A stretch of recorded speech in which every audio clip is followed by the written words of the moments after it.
ഇച്ഛയാലാണ്, അള്ളാഹുവിന്റെ ഇച്ഛ പ്രകാരമാകുന്നു, അള്ളാഹുവിന്റെ ഉദ്ദേശ്യപ്രകാരമാകുന്നു. അള്ളാഹു ഉദ്ദേശിക്കും പോലെയാണ് കാര്യങ്ങളൊക്കെ നടക്കുന്നത്. ഞാൻ ഉദ്ദേശിച്ചത് നടക്കൂല, അള്ളാഹു ഉദ്ദേശിച്ചതേ നടക്കുള്ളൂ. ഇങ്ങനെ അങ്ങോട്ട് വന്നു കഴിഞ്ഞാല് പിന്നെ പ്രശ്നങ്ങളൊക്കെ തീർന്നല്ലോ. പിന്നെ ഒരു മനുഷ്യന് അള്ളാഹുവിനോട് പരാതി ഉണ്ടാവില്ല. ഇന്നലെ റളീനാ ബില്ലാഹി റബ്ബാ എന്ന് പറഞ്ഞതിൽ വിശദീകരിച്ച പ്രതിഷേധ സ്വരങ്ങളുടെ നീണ്ട പരമ്പര മുഴുവനും അവസാനിക്കും. അൽ ഖൈറു വശർറു ബിമശിയത്തില്ലാഹ്. ഗുണവും ദോഷവും അള്ളാഹുവിന്റെ ഇച്ഛ പ്രകാരമാണ്, അള്ളാഹു റബ്ബുൽ ഇസ്സത്ത് ഇച്ഛിക്കുന്നത് പോലെയാണ് എന്ന് സമ്മതിച്ചു കഴിഞ്ഞാൽ പിന്നെ പ്രശ്നം തീർന്നു. ഒരടിമക്ക് രോഗം ബാധിച്ചാൽ സയ്യിദുനാ റസൂലുള്ളാഹി സ്വല്ലല്ലാഹു അലൈഹി വസല്ലം പറയുന്നു, മാലിക് റളിയല്ലാഹു അൻഹു റിപ്പോർട്ട് ചെയ്യുന്ന ഹദീസാ, നബി സ്വല്ലല്ലാഹു അലൈഹി വസല്ലം തങ്ങൾ പറയുകയാണ്, ഇദാ മരിളൽ അബ്ദു, ഒരടിമക്ക് രോഗം ബാധിക്കുമ്പോൾ ബഅസല്ലാഹു ലഹു മലക്കൈൻ, അല്ലാഹു തആല അയാളിലേക്ക് 2 മലക്കുകളെ പറഞ്ഞയക്കും. എന്നിട്ട് അല്ലാഹു പറയും, നിങ്ങളൊന്ന് നോക്ക്, തലക്കമ്പുറത്തും കാൽക്കലും അവിടെ ഇരുന്നോ. എന്നിട്ട് രോഗിയായി കിടക്കുന്ന അയാളെ സന്ദർശിക്കാൻ വരുന്ന അയൽക്കാരോടും കൂട്ടുകാരോടും ബന്ധുക്കളോടും അയാൾ എന്താ പറയുന്നതെന്ന് നോക്ക്. മാദാ യഖൂലു ലിഉവാദിഹി, അയാളുടെ വിസിറ്റേഴ്സിനോട്, സന്ദർശകരോട് അയാൾ കൊടുക്കുന്ന മൊഴി നിങ്ങളൊന്ന് രേഖപ്പെടുത്തണം കേട്ടോ. അങ്ങനെ ഫഇൻ ഹുവ ഇദാ ജാഅഹു ഹമിദല്ലാഹ തആല വഅസ്നാ അലൈഹി റഫഅ ദാലിക ഇലല്ലാഹ്. സന്ദർശകരൊക്കെ വരുമ്പോ എന്തൊക്കെ ആചാര്യ വർത്താനം ചോദിക്കുമ്പോ എന്താന്നറിയില്ല, ഇന്നലെ നമ്മൾ പറഞ്ഞല്ലോ, എന്താന്നറിയില്ല, ഒരു സുഖമില്ല മൂല്യാരെ, ഇതൊന്നും ഇപ്പൊ സുഖാണ് മട്ടുമില്ല, അള്ളാഹു എന്താ മുട്ടിനെ കൊണ്ട് കണ്ടുവെന്നും അറിയില്ല. ഈ ശൈലി സ്വീകരിച്ചാൽ അപകടം ചെയ്യും. അതേ സമയത്തോ ഇയാൾ എന്താ പറയുന്നത്, ഉസ്താദേ ഒരു കൈയല്ലേ കുഴഞ്ഞിട്ടുള്ളൂ, ഇക്കയ്യിനൊരു കുഴപ്പമില്ലല്ലോ. ഇന്നലെ ഞാൻ പറഞ്ഞു, ഒരു സുഹൃത്ത് 2 കൈയും പോയ ആള് പറഞ്ഞു, ഉസ്താദെ 2 കാലല്ല ബാക്കിയാക്കിയിട്ടുണ്ടല്ലോ, അൽഹംദുലില്ലാഹ്. ഇങ്ങനെയാണോ ഇയാളുടെ പ്രതികരണം എങ്കിൽ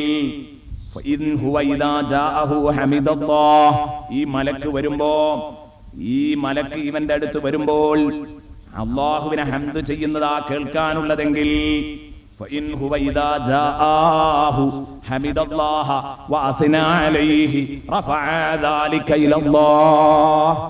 ആ വിഷയം, ആ വിവരം അള്ളാഹുവിലേക്ക് അവരെത്തിക്കുന്നു. പടച്ചോൻ എങ്ങനെയാണ് നിന്റെ അടിമ പറയുന്നത്, അള്ളാഹ്ക്ക് ഇവരെത്തിച്ചിട്ട് വേണ്ട, അതിന്റെ മുമ്പ് തന്നെ അറിയും. എന്നാലും അള്ളാഹു റബ്ബുൽ ഇസ്സത്ത് ഇവരോട് ചോദിച്ചു എന്ന് മാത്രം, ഇവരെ ഏൽപ്പിച്ചതിന്റെ അടിസ്ഥാനത്തില് അള്ളാഹു റബ്ബുൽ ഇസ്സത്ത് അവരോട് പറഞ്ഞു, ഉടനെ തന്നെ പറഞ്ഞു, എന്റെ അടിമ ആ പ്രതിസന്ധി ഘട്ടത്തിൽ ഇത്ര വലിയ പരീക്ഷണം ഞാൻ നൽകിയിട്ടും എന്റെ അടിമ എന്നോട് നന്ദിയാണല്ലേ പറയുന്നത്, എനിക്ക് അൽഹംദുലില്ലാഹ് പറഞ്ഞതല്ലേ, അൽഹംദുലില്ലാഹ് ഇത്രയല്ലേ അള്ളാഹു എന്നെ കൊണ്ട് ചെയ്തുള്ളൂ, എന്നേക്കാൾ മോശപ്പെട്ടവർ എത്ര പേരുണ്ട് എന്നാണ് ഇയാൾ ചോദിച്ചതെങ്കിൽ അല്ലാഹു റബ്ബുൽ ഇസ്സത്ത് പറയാൻ, ലിഅബ്ദി അലയ്യ ഇൻ തവഫൈതുഹു അൻ ഉദ്ഖിലഹുൽ ജന്ന വഇൻ ശഫൈതുഹു അൻ ഉബദ്ദിലഹു ലഹ്മൻ ഖൈറൻ മിൻ ലഹ്മി വദമൻ ഖൈറൻ മിൻ ദമി വഅൻ ഉകഫിറ അൻഹു സയ്യിആതിഹി. സദഖ റസൂലുള്ളാഹി സ്വല്ലല്ലാഹു അലൈഹി വസല്ലം. അല്ലാഹുവിന്റെ റസൂൽ പറയാൻ, എന്തേ നാലേ ലിഅബ്ദി അലൈ, എന്റെ അടിമക്ക് വേണ്ടി ഞാൻ ഏറ്റെടുത്തിരിക്കുന്നു. അല്ലാഹു പറയാൻ, എന്റെ അടിമക്ക് വേണ്ടി ഞാൻ ഏറ്റെടുത്തിരിക്കുകയാണ്. ഞാൻ അയാളെ ഈ രോഗത്തിൽ മരിപ്പിക്കുകയാണെങ്കിൽ അയാളെ സ്വർഗത്തിൽ കടത്തും. അത് ഞാൻ ഏറ്റെടുത്ത, അള്ളൊരു കാര്യം ഏറ്റെടുത്താൽ അള്ളാഹുവിനോട് നമ്മൾ എപ്പോഴും പറയുന്നതാ. ഇന്നു ഇശാക്ക് ബാങ്ക് കൊടുത്ത് ദ്വാരക്കുമ്പോ നമ്മൾ പറഞ്ഞാ, പടച്ചോനെ നീ ഓഫർ ലംഘിക്കാത്തവനാണ്. ഓഫർ ലംഘിക്കാത്തത് പടച്ചോൻ മാത്രമാണ്. ഓഫർ ലംഘനങ്ങളുടെ നടുക്ക് മടുത്തു നിൽക്കാൻ നമ്മൾ ദുനിയാവിൽ. ഓഫർ ധാരാളം കിട്ടും, പക്ഷെ എല്ലാം ലംഘിക്കപ്പെടും. എന്നാൽ അല്ലാഹു റബ്ബുൽ ഇസ്സത്ത് ഓഫർ ലംഘിക്കാത്തവനാണ്. ലാ യുഖ്ലിഫുല്ലാഹു വഅദ, അല്ലാഹു നൽകിയ ഓഫർ ലംഘിക്കില്ല. വഅദല്ലാഹി ഹഖ്ഖ ലാ തബ്ദീല ലികലിമാത്തില്ലാ. ഇമാം സുയൂത്തി റളിയല്ലാഹു അൻഹു കൊടുത്ത തഫ്സീർ അതാണ്. ലാ തബ്ദീല ലികലിമാത്തില്ലാ. അതിനൊക്കെ പല വ്യാഖ്യാനങ്ങളുണ്ട്, അതുകൊണ്ട് അങ്ങനെ പറയേണ്ടി വന്നു. ഇമാം സുയൂത്തി റളിയല്ലാഹു അൻഹു അതിന് കൊടുത്ത തഫ്സീർ ഐ ലാ തബ്ദീല ലിമവാഈദില്ലാ, അല്ലാഹുവിന്റെ ഓഫറുകൾക്ക് ലംഘനമില്ല. പറഞ്ഞതുപോലെയാണ്, ഒരു വാക്കാട് പറഞ്ഞാൽ പിന്നെ തിരുത്തൂല.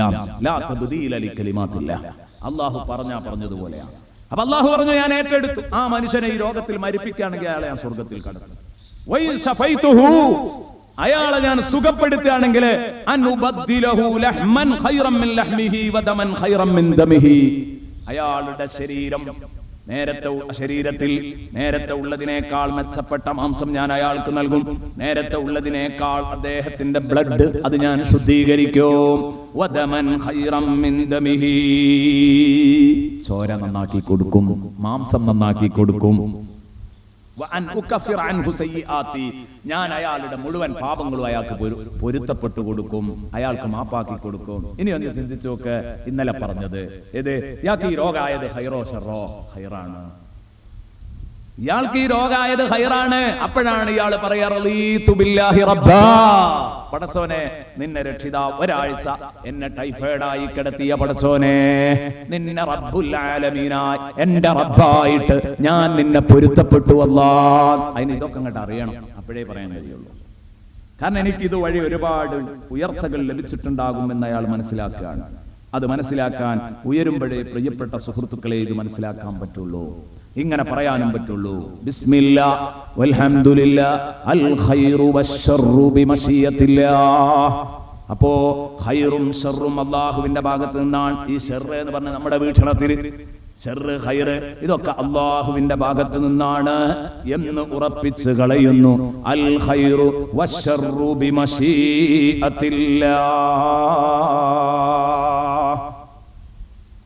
ഇനി ഇത് സംബന്ധമായി വേറെയും കുറെ ചർച്ചകൾ ചെയ്യാനുണ്ട്. തൽക്കാലം നമ്മളിപ്പോഴും ഒന്നാമത്തെ ദിക്റിലാ ഉള്ളത്. സമയം തീരാറുമായി. അതുകൊണ്ട് അടുത്ത ദിക്റിലേക്ക് മാറുന്നതിൽ ആർക്കും വിഷമം തോന്നണ്ട, കാരണം അങ്ങനെ നിർവാഹമുള്ളൂ. അതുകൊണ്ട് അടുത്ത ദിക്റിന്റെ ചർച്ചയിലേക്ക് നമുക്ക് കടന്നു വരാം. അടുത്ത ദിക്ർ അഥവാ 10ാമത്തെ ദിക്ർ, ആ ദിക്റിലേക്ക് നമ്മൾ കടക്കുകയാണ്. എന്താണത്? ആമന്നാ ബില്ലാഹ് واليوم الآخر تبنا إلى الله باطنا وظاهر. آمنا بالله واليوم الآخر تبنا إلى الله باطنا وظاهر. آمنا بالله واليوم الآخر, അല്ലാഹുവിലും അന്ത്യനാളിലും ഞങ്ങൾ വിശ്വസിച്ചിരിക്കുന്നു.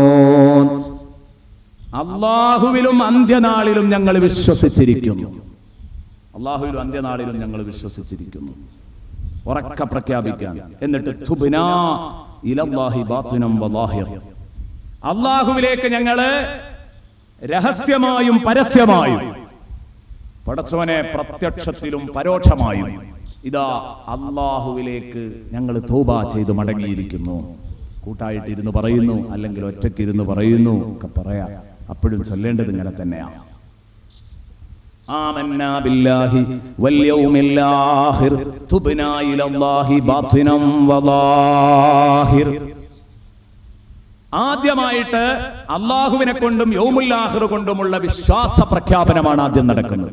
ആമന്നാ ബില്ലാഹി വൽ യൗമിൽ ആഖിർ. കാരണം ഈമാൻ കാര്യം, ആ ഈമാൻ കാര്യങ്ങളുടെ രണ്ടറ്റങ്ങൾ പറഞ്ഞിട്ട് ഈമാൻ കാര്യങ്ങൾ മുഴുവനും ഞാൻ വിശ്വസിച്ചിരിക്കുന്നു എന്ന് പ്രഖ്യാപിക്കാൻ. അല്ലാഹുവിനെ കൊണ്ട് വിശ്വസിച്ചു. അല്ലാഹുവിനെ കൊണ്ട് വിശ്വസിച്ചു എന്ന് വന്നാൽ പിന്നെ ആ സന്ദേശം നമ്മളിലേക്ക് പ്രവാചകന്മാർ വഴി, പ്രവാചകന്മാരാ നമുക്ക് എത്തിച്ചു തന്നത്. ആ പ്രവാചകന്മാരുടെയും അല്ലാഹുവിന്റെയും ഇടയിലുള്ള മധ്യവർത്തികളായ മാലാഖമാർ, അവരെ വിശ്വസിക്കേണ്ടത് ദീനിന്റെ അർക്കാനുൽ ഈമാനിന്റെ ഈമാൻ കാര്യത്തിന്റെ രണ്ടാം കാര്യമായിട്ട് വരും. എല്ലാം തുടങ്ങി പടച്ച റബ്ബ്, അവനെ വിശ്വസിക്കുന്നത് ഈമാൻ കാര്യത്തിന്റെ ഒന്നാമത്തെ ഘടകമാണ്. എങ്കിൽ നമ്മുടെയും അല്ലാഹുവിന്റെയും ഇടയിലുള്ള മധ്യവർത്തികളായ മാലാഖമാർ, ആ മാലാഖമാർ കഴിഞ്ഞാൽ പിന്നെ മനുഷ്യ വിഭാഗത്തിൽ നിന്ന് തെറ്റുപറ്റാത്ത മധ്യവർത്തികളായ അല്ലാഹു തെരഞ്ഞെടുത്ത അമ്പിയാക്കള്, അവരെ കൊണ്ട് വിശ്വസിക്കേണ്ടി വരും. എങ്കിൽ അവരിലേക്ക് അല്ലാഹു റബ്ബുൽ ഇസ്സത്ത് ഇത് ഇറക്കിക്കൊടുത്തത് ഏടുകളിലൂടെയുമാണ്.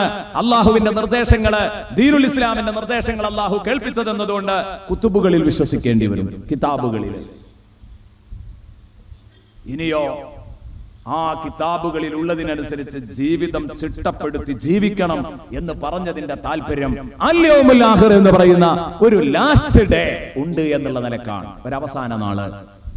ഇതൊക്കെ ദിവസങ്ങളാ നീങ്ങിപ്പോകുന്നത്. ഇനി ഒരു അവസാനത്തെ നാളുണ്ട്, അവസാനിക്കാത്ത അവസാന നാള്. അത് വന്നു കഴിഞ്ഞാൽ പിന്നെ ആ ദിവസം അവസാനിക്കുന്നില്ല.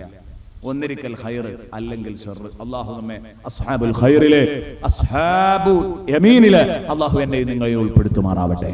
അസ്ഹാബു ശിമാലിൽ നിന്ന് അല്ലാഹു നമ്മളെയും നമുക്ക് ബന്ധപ്പെട്ടവരെയും അല്ലാഹു കാക്കട്ടെ. ഇങ്ങനെ ഒരു നാൾ വരാനുണ്ട്, യൗമുൽ ആഖിർ. അപ്പൊ അതുകൊണ്ടും വിശ്വസിക്കണം. പിന്നീട് ഖൈറും ഷർറുമായ സർവ്വകാര്യങ്ങളും അല്ലാഹുവിൽ നിന്നാണ്. ഖദർ ഖലായിലുള്ള വിശ്വാസം അതും നടക്കണം. അതും അല്ലാഹു റബ്ബുൽ ഇസ്സത്ത് ആണ് സംഗതി നടത്തുന്നത് എന്ന് വിശ്വസിക്കുക. ഈ ഖദർ ഖലാ എന്ന് പറഞ്ഞത് അത് ദുനിയാവിലേക്കും ബാധകമാണ്, ആഖിറത്തിലേക്കും ബാധകമാണ്. അല്ലാഹുവിന്റെ തീരുമാനങ്ങൾ എന്ന് പറഞ്ഞത്. അപ്പൊ അതുകൊണ്ട് ദുനിയാവിൽ നിന്ന് തുടങ്ങുന്ന ലാ ഇലാഹ ഇല്ലല്ലാഹ്, യൗമുൽ ആഖിറ അവിടെ അവസാനിക്കുന്ന ഈമാൻ കാര്യത്തിന്റെ അവസാനത്തെ ഭാഗം, ഇത് രണ്ടും പിടിച്ചിട്ട് അല്ലാഹുവിലും യൗമുൽ ആഖിറിലുള്ള വിശ്വാസം എന്ന് പറഞ്ഞു. ഖദറിനെ മുന്നോട്ടിടാനുള്ള കാരണം, പരിഗണനയിൽ അതിനെ മുന്നോട്ട് വെക്കാനുള്ള കാരണം, നമ്മൾ സാധാരണ ഹദീസൊക്കെ വായിക്കുമ്പോൾ ഖദർ അവസാനത്തിലാണെങ്കിലും മുന്നോട്ട് വെക്കാനുള്ള കാരണം അത് ദുനിയാവും കൂടെ ആയിട്ട് ബന്ധപ്പെട്ട വിഷയമാണ്. അപ്പൊ തൽക്കാലം മുന്നോട്ട് വെച്ച് രണ്ട് എൻഡുകൾ പറയാൻ നല്ലത്, ഒന്ന് ബില്ലാഹി, മറ്റൊന്ന് വൽ യൗമിൽ ആഖിർ. അതുകൊണ്ടാണ് ഖുർആൻ ഇതൊക്കെ ഖുർആന്റെ ആയത്തുകളിൽ വിശദീകരിച്ചിട്ട് തഫ്സീർ പറഞ്ഞെടുത്താണ് ഇത് കൂടുതൽ സുന്ദരമായിട്ട് പറഞ്ഞത്. എവിടെയാണത്? ഖുർആനിൽ തന്നെ കാണാം. എന്താണ്? അല്ലദീന വലാകിന്നൽ ബിർറ മൻ ആമന ബില്ലാഹി വൽ യൗമിൽ ആഖിർ, ഇങ്ങനെ പറഞ്ഞത് കാണാം. അതുപോലെ തന്നെ മറ്റൊരു സ്ഥലത്ത് വളരെ വ്യക്തമായിട്ട് അല്ലാഹു റബ്ബുൽ ഇസ്സത്ത് ആമന ബില്ലാഹി വൽ യൗമിൽ ആഖിർ എന്ന് മാത്രം പറഞ്ഞു നിർത്തിയത് കാണാം. വേറെ ഒരു ചർച്ചയുമില്ല. ആമന്ന ബില്ലാഹി വൽ യൗമിൽ ആഖിർ എന്ന് പറയുന്നു. എന്നാലോ അത് പറയാൻ അല്ലാഹു നമ്മളോട് കൽപ്പിക്കുകയാണ്. കാരണം അല്ലാഹു തആല പറഞ്ഞു, വമിനന്നാസി മൻ യഖൂലു ആമന്നാ ബില്ലാഹി വബിൽ യൗമിൽ ആഖിർ. ഇങ്ങനെ പറയുന്നവരുണ്ട്. പക്ഷേ അവിടെ പേടിക്കേണ്ട ഒരു സംഗതിയുണ്ട്. ആമന്നാ ബില്ലാഹി വൽ യൗമിൽ ആഖിർ എന്ന് പറഞ്ഞിട്ട് വമാ ഹും ബിമുഅ്മിനീൻ, യഥാർത്ഥ വിശ്വാസം അതാ ഹൃദയത്തിൽ തട്ടാതെ കപടന്മാരായിട്ട് ആമന്നാ ബില്ലാഹി വൽ യൗമിൽ ആഖിർ എന്ന് പറഞ്ഞാൽ അപകടമാണ്, കരുതണം. അവർ മുനാഫിക്കുകളാണ്, കപടന്മാരാണ്. ആ കൂട്ടത്തിൽ പെട്ടുപോകരുത്. നല്ല ഈമാൻ വേണം. ഈമാനിൽ എവിടെയും അയത്തം വന്നു പോകാൻ പാടില്ല. ഇതാണ് ആമന്നാ ബില്ലാഹി വൽ യൗമിൽ ആഖിർ എന്നുള്ള ദിക്ർ ചൊല്ലുമ്പോൾ നമ്മൾ ഉറപ്പിക്കേണ്ടത്. അല്ലാഹുവിനെ കൊണ്ട്, കിതാബുകളെ കൊണ്ട്, മലക്കുകളെ കൊണ്ട്, മുർസലീങ്ങളെ കൊണ്ട്, യൗമുൽ ആഖിർ കൊണ്ട്, ഖദർ ഖലാ കൊണ്ട് ഈ വിശ്വാസം മുഴുവനും തറവായിരിക്കണം. എവിടെ ഇളകി പോകരുത്. അല്ലാഹുവിനെ കൊണ്ട് വിശ്വസിക്കുന്നിടത്ത് പ്രതിസന്ധികൾ, പല സ്ഥലത്തും വ്യതിയാനങ്ങൾ സംഭവിച്ചു പോകുക. അല്ലാഹുക്ക് കൈയുണ്ട്, കാലുണ്ട്, കണ്ണുണ്ട്, മൂക്കുണ്ട് എന്ന് പറയാൻ തുടങ്ങുക. എന്നതുപോലെ തന്നെ റസൂലുള്ളാഹി സ്വല്ലല്ലാഹു അലൈഹി വസല്ലമ തങ്ങളിൽ വിശ്വസിച്ചു എന്ന് ഉറക്കെ പ്രഖ്യാപിക്കുമ്പോൾ തന്നെ പ്രിയപ്പെട്ട സുഹൃത്തുക്കളെ, അല്ലാഹുവിന്റെ റസൂലിന്റെ പ്രത്യേകതകൾ അംഗീകരിക്കാതിരിക്കുക. അല്ലാഹുവിന്റെ ഹബീബിന്റെ ജുസുകളുടെ, അല്ലാഹുവിന്റെ ഹബീബിന് അല്ലാഹു റബ്ബുൽ ഇസ്സത്ത് ആദരവോടെ നൽകിയിരിക്കുന്ന അവിടുത്തെ ശിരോരോമങ്ങളടക്കം, അവിടുത്തെ ശരീരത്തിൽ ഓരോ രോമങ്ങളും, അതിനെപ്പോലും ബഹുമാനിക്കണം. ഷഫീഉനാ റസൂലുള്ളാഹി സ്വല്ലല്ലാഹു അലൈഹി വസല്ലമ തങ്ങൾ പറഞ്ഞു, എന്റെ ശഅറുകളിൽപ്പെട്ട ഒരു ശഅറിനെ ഒരാൾ നിന്ദിക്കുന്ന അവസ്ഥ വന്നാൽ അയാളെ കാഫിറായി ഞാൻ പ്രഖ്യാപിക്കുമെന്ന് പടച്ച റബ്ബനോട് പറഞ്ഞിട്ടുണ്ട് എന്ന് സയ്യിദുനാ റസൂലുള്ളാഹി സ്വല്ലല്ലാഹു അലൈഹി വസല്ലം ഖുദ്സിയായ ഹദീസിൽ പറഞ്ഞത് കാണാം. ഞാൻ പറയുന്നു, വർത്തമാനകാലത്ത് ഏറ്റവും കൂടുതൽ ഭയപ്പെടേണ്ട സംഗതിയാണ്. ഞാൻ അതിലേക്ക് പ്രവേശിക്കുന്നില്ല, കാരണം നമ്മുടെ വിഷയം അതല്ലാത്തത് കൊണ്ട് അതിലേക്ക് കടന്നു വരുന്നില്ല. കൂട്ടത്തിൽ പറഞ്ഞതാണ് തിരുനബി സല്ലല്ലാഹു അലൈഹി വസല്ലം അഷ്ഹദു അന്ന മുഹമ്മദുർ റസൂലുള്ളാഹ് എന്ന് വിശ്വസിക്കുമ്പോൾ ഹബീബ് ഒരു സാധാരണ മനുഷ്യനാണെന്ന് വിശ്വസിക്കുക, ഹബീബിന് തെറ്റുകുറ്റങ്ങൾ പറ്റുമെന്ന് വിശ്വസിക്കുക. ഇതൊക്കെ റിസാലത്തിന്റെ യഥാർത്ഥ ചിത്രത്തിനെതിരാണ്. ഇങ്ങനെ ഉണ്ടാവരുത്. ഇങ്ങനെ തുടങ്ങിയിട്ട് കിതാബുകളിൽ മലക്കുകളിലൊക്കെ ഉള്ള വിശ്വാസങ്ങള് ബിദ്അത്തുകാരിൽ പലരും മലക്കുകൾ കാളവണ്ടിയാണെന്ന് പറഞ്ഞവർ വരെയുണ്ട്. മലക്കുകൾ എന്ന് പറഞ്ഞാൽ അത് കാളവണ്ടിയാണെന്ന് പോലും പറഞ്ഞു വരുന്നത്. എന്ന് പറഞ്ഞാൽ കണ്ണിൽ കാണാത്ത ഒരു വിഭാഗത്തെ അംഗീകരിക്കാനുള്ള പ്രയാസം കൊണ്ട്. ഇതിലേക്കൊന്നും വരുന്നില്ല. വളരെ തമാശയോടുകൂടെയുള്ള വിശദീകരണങ്ങൾ പലരും നൽകിയിട്ടുണ്ട്. നർമ്മം ചേർന്ന വിശദീകരണങ്ങൾ ഈമാനുള്ളവരെ ഭയപ്പെടുത്തുന്നത്. ഇത്തരം കോമാളികളിൽ പെട്ടുപോകരുത്. മറിച്ച് അടിയുറച്ച ഈമാനിലാണ് ആമന്ന ബില്ലാഹി വൽ യൗമിൽ ആഖിർ എന്ന് പ്രഖ്യാപിക്കേണ്ടത്. ആമന്നാ ബില്ലാഹി വൽ യൗമിൽ ആഖിർ എന്ന് പ്രഖ്യാപിക്കേണ്ടത്. അപ്പൊ നല്ല ഹൃദയമറിഞ്ഞുകൊണ്ട് പ്രഖ്യാപിക്കണം. ഈമാനിന്റെ വാക്യം ഹൃദയമറിഞ്ഞുകൊണ്ടാണ് പ്രഖ്യാപിക്കേണ്ടത്. തുബ്നാ ഇലല്ലാഹി ബാത്തിനം വദാഹിർ. തുബ്നാ ഇലല്ലാഹ്, അല്ലാഹുവിലേക്ക് ഞങ്ങൾ തൗബ ചെയ്ത് മടങ്ങുന്നു. തുബ്നാ ഇലല്ലാഹി ബാത്തിനം വദാഹിർ, അല്ലാഹുവിലേക്ക് ഞങ്ങൾ തൗബ ചെയ്ത് മടങ്ങുന്നു. ബാത്തിനം വദാഹിർ, എങ്ങനെ? രഹസ്യമായും പരസ്യമായും, പരോക്ഷമായും പ്രത്യക്ഷമായും എല്ലാ നിലക്കും പടച്ചോനെ നിന്നിലേക്ക് മടങ്ങുന്നു. അതിന്റെ അർത്ഥം ഒറ്റ വാക്കിൽ പറഞ്ഞാൽ സർവവിധേന പടച്ചവനിലേക്ക് പശ്ചാത്തപിക്കുന്നു എന്നാ പറഞ്ഞതിന്റെ ആശയം. അള്ളാഹുവിലേക്ക് ഞാൻ പശ്ചാത്തപിച്ചു മടങ്ങുന്നു. എങ്ങനെ? എല്ലാ നിലക്കും. ആ പശ്ചാത്താപം ഷർത്തൊത്ത തൗബയാണ്. സാധാരണ പറയാനുള്ള തൗബയുടെ ഷർത്തുകള്. തൗബ നമ്മൾ കഴിഞ്ഞ ദിവസം പറഞ്ഞപ്പോൾ ഞാൻ അതിന്റെ ഏറ്റവും നല്ലൊരു ഉദാഹരണം നിങ്ങളോട് പറഞ്ഞിരുന്നു. അതെന്തിനപ്പോ ഓർമ്മിപ്പിക്കുന്നു വെച്ചാൽ ഇവിടെ ഒരു വിശദീകരണം അല്ലാതെ രക്ഷപ്പെടാൻ വേണ്ടിയിട്ടാണ് അല്ലെ. തൗബയെ കുറിച്ച് പറഞ്ഞപ്പോൾ ഞാൻ പറഞ്ഞല്ലോ, ഏറ്റവും നല്ലൊരു സംഭവം നിങ്ങൾക്ക് മുസ്ലിം റളിയല്ലാഹു അൻഹുവിന്റെ ഹദീസ് ഞാൻ നിങ്ങളെ സ്വഹീഹ് മുസ്ലിമിലുള്ള ഒരു ഹദീസ് കേൾപ്പിച്ചിരുന്നു. സയ്യിദുനാ റസൂലുള്ളാഹിയുടെ ഹദീസ് നമുക്ക് ഏറ്റവും മതിയായ ഒരു തെളിവാണ്. തൗബ ചെയ്യുന്ന അടിമയെ അള്ളാഹു സ്വീകരിക്കാൻ എപ്പോഴും ഒരുക്കാണ്. എപ്പോഴും ഒരുക്കാണ്. അവൻ എന്ന് വരുന്നോ അന്ന് അവനെ സ്വീകരിക്കാൻ ഒരുക്കാണ് പടച്ച റബ്ബ്. കൈവിട്ടുപോയ അടിമയെ തിരിച്ചു കിട്ടുമ്പോൾ അള്ളാഹുവിന്റെ സന്തോഷം എല്ലാ നിലക്കും. നിരാശനായി കഴിയുന്ന ആൾക്ക് അയാൾക്ക് നഷ്ടപ്പെട്ടു പോയ വാഹനം മരുഭൂമിയിൽ തിരിച്ചു കിട്ടുന്ന സന്തോഷമാണെന്ന് പറഞ്ഞു. അത് എല്ലാ നിലക്കും അതിലെ ഓരോ വാചകങ്ങളും വിശദീകരിച്ചുകൊണ്ടെന്ന് പറഞ്ഞിരുന്നു, ഓർക്കുന്നുണ്ടാവും. തുബ്നാ ഇലല്ലാഹി ബാത്തിനം വദാഹിർ. അവിടെ അറബി ഭാഷ അറിയുന്ന ആരെങ്കിലും ഒരു പക്ഷേ സംശയിച്ചേക്കാം, എന്താണ് ഇങ്ങനെ ഒരു ദിക്ർ ബാത്തിനം വദാഹിർ, ബാത്തിനം വദാഹിറ എന്നല്ലേ ശരിക്ക് പറയേണ്ടത് എന്ന് സ്വാഭാവികമായിട്ടും ആലോചിച്ചേക്കാം.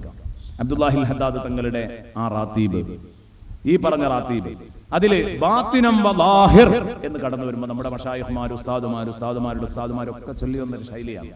എന്തുകൊണ്ടാണ് ഇങ്ങനെ ഒരു വകുപ്പ്? അറബി ഗ്രാമർ പ്രകാരം അതിന് വല്ല വകുപ്പും ഉണ്ടോ? ഞാൻ ഇപ്പോഴും ഓർക്കുന്നു, ഞാനിവിടെ സംസാരിക്കുന്ന സമയത്ത് എൻ്റെ വേദിയിലിരിക്കുന്നു എൻ്റെ പ്രിയപ്പെട്ട ഉസ്താദ്. ചെറുപ്പത്തിൽ കിതാബ് ഓതിത്തരുന്ന സമയത്ത്, ഖത്റുന്നദ ഓതിത്തരുന്ന സമയത്ത് അന്ന് പറഞ്ഞത് ഞാൻ ഇപ്പോഴും ഓർക്കുന്നു. റബീഅത്ത് ഗോത്രക്കാരുടെ ലോകത്തനുസരിച്ച് തൻവീൻ ഉള്ള ഫത്ഹ് അതിനെ സാധാരണ നസ്ബായി വരുന്ന സമയത്ത് അതിനെ വഖഫ് ചെയ്യുമ്പോൾ സുക്കൂനുമ്മൽ വഖഫ് ചെയ്യുന്ന ഒരു ശൈലിയുണ്ട്. അതാണ് ഹദ്ദാദിലെ ബാത്തിനം വദാഹിർ എന്നിടത്ത് പറഞ്ഞത് എന്ന് അന്ന് പറഞ്ഞത് ഇന്നും ഞാൻ ഓർക്കുകയാണ്. ഞാൻ പറഞ്ഞു വന്നത്, ഇത് അറബി ഭാഷ അറിയുന്നവർ എന്തങ്ങനെ ഒരു ഏച്ചുകൂട്ടൽ അവിടെ എന്ന് തോന്നിപ്പോകരുത്, അതിനുവേണ്ടി പറഞ്ഞതാണ്. ബാത്തിനൻ വദാഹിറ, ബാത്തിനൻ വദാഹിറ എന്ന് പറയേണ്ടതിന് പകരം ബാത്തിനം വദാഹിർ വഖഫ് ചെയ്യുന്ന സമയത്ത് അങ്ങനെ പറയാം. സാധാരണ ശൈലിയിൽ വഖഫ് ചെയ്യേണ്ടത് ലാഹിറ എന്നാണ്. പക്ഷേ ഒരു ലുഗത്ത്, റബീഅത്ത് ലുഗത്തുകാരുടെ ആ ഗോത്രക്കാരുടെ ഭാഷ നിയമം അനുസരിച്ച് ഇങ്ങനെ ചെയ്യാറുണ്ട്. അതാണ് അവിടെ സ്വീകരിച്ചിരിക്കുന്നത്. ബാത്തിനം വദാഹിർ ആമന്നാ ബില്ലാഹി വൽ യൗമിൽ ആഖിർ തുബ്നാ ഇലല്ലാഹി ബാത്തിനം വദാഹിർ.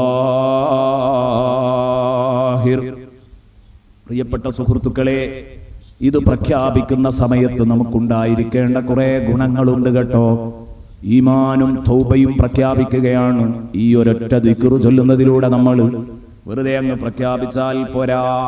ബഹുമാനപ്പെട്ട മുആദുനിൽ അൻസാരി റളിയല്ലാഹു അൻഹു, മുആദ് ഇബ്നു ജബലിനിൽ അൻസാരി റളിയല്ലാഹു അൻഹു സയ്യിദുനാ റസൂലുള്ളാഹി തങ്ങളുടെ അടുത്ത് കടന്നു വരുന്നു.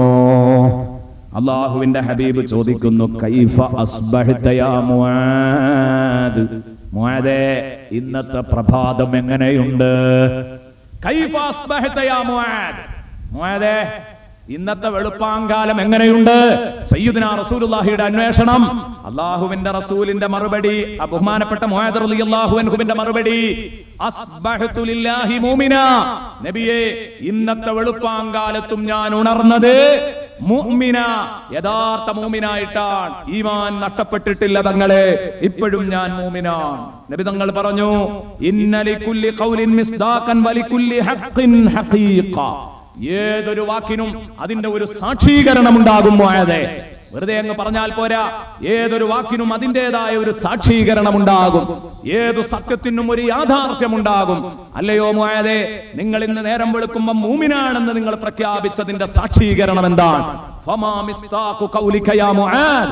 മുആദേ, നിങ്ങൾ ഈ പറഞ്ഞതിന്റെ സാക്ഷീകരണം എന്താണെന്ന് ചോദിച്ചപ്പോൾ ബഹുമാനപ്പെട്ട റസൂലുള്ളാഹി തങ്ങളോട് മുആദ് തങ്ങൾ പറയുകയാണ്, നബിയേ, ഞാൻ മൂമിനാണെന്ന് പറയാൻ കാരണം മാ അസ്ബഹതു സബാഹൻ ഖത്തു, ഇന്ന് വരെ ഈ മുആദ് ഒരു പ്രഭാതവും പുലർന്നിട്ടില്ല തങ്ങളെ, ഇല്ലാ വനൻതു അന്നി ലാ ഉംസി, ഇന്ന് വൈകുന്നേരമാകുമെന്ന് ഒരു ഉറപ്പുമില്ലാതെയാണ് മുആദ് ഇന്ന് വരെ പുലർന്ന രാവുകൾ പകലൊക്കെ പുലർന്നത്. ഏതെങ്കിലും ഒരു പുലർച്ച, ഒരു വെളുപ്പാങ്കാലം മുആദിന് പുലർന്നിട്ടുണ്ടെങ്കിൽ നബിയെ, അന്ന് ഞാൻ ഉറപ്പിച്ചുകൊണ്ടാണ് എഴുന്നേൽക്കാറുള്ളത്. രാവിലെ കിടക്കപ്പായയിൽ നിന്ന് എഴുന്നേൽക്കുമ്പം മുആദിന് അന്ന് വൈകുന്നേരത്തേക്ക് എത്തുമെന്ന് യാതൊരു എഗ്രിമെന്റുമില്ല, യാതൊരു ഉറപ്പുമില്ലാത്ത അവസ്ഥയിലാണ് എഴുന്നേൽക്കല്. ഏതെങ്കിലും ഒരു പ്രദോഷം നബിയെ തങ്ങളെ ഞാൻ അഭിമുഖീകരിക്കുകയാണെങ്കിൽ ഞാൻ നേരം വെളുക്കൂലയോ എന്ന ഒരു പേടി എന്നെ എപ്പോഴും വേട്ടയാടിക്കൊണ്ടിരിക്കും. അതുപോലെ തന്നെ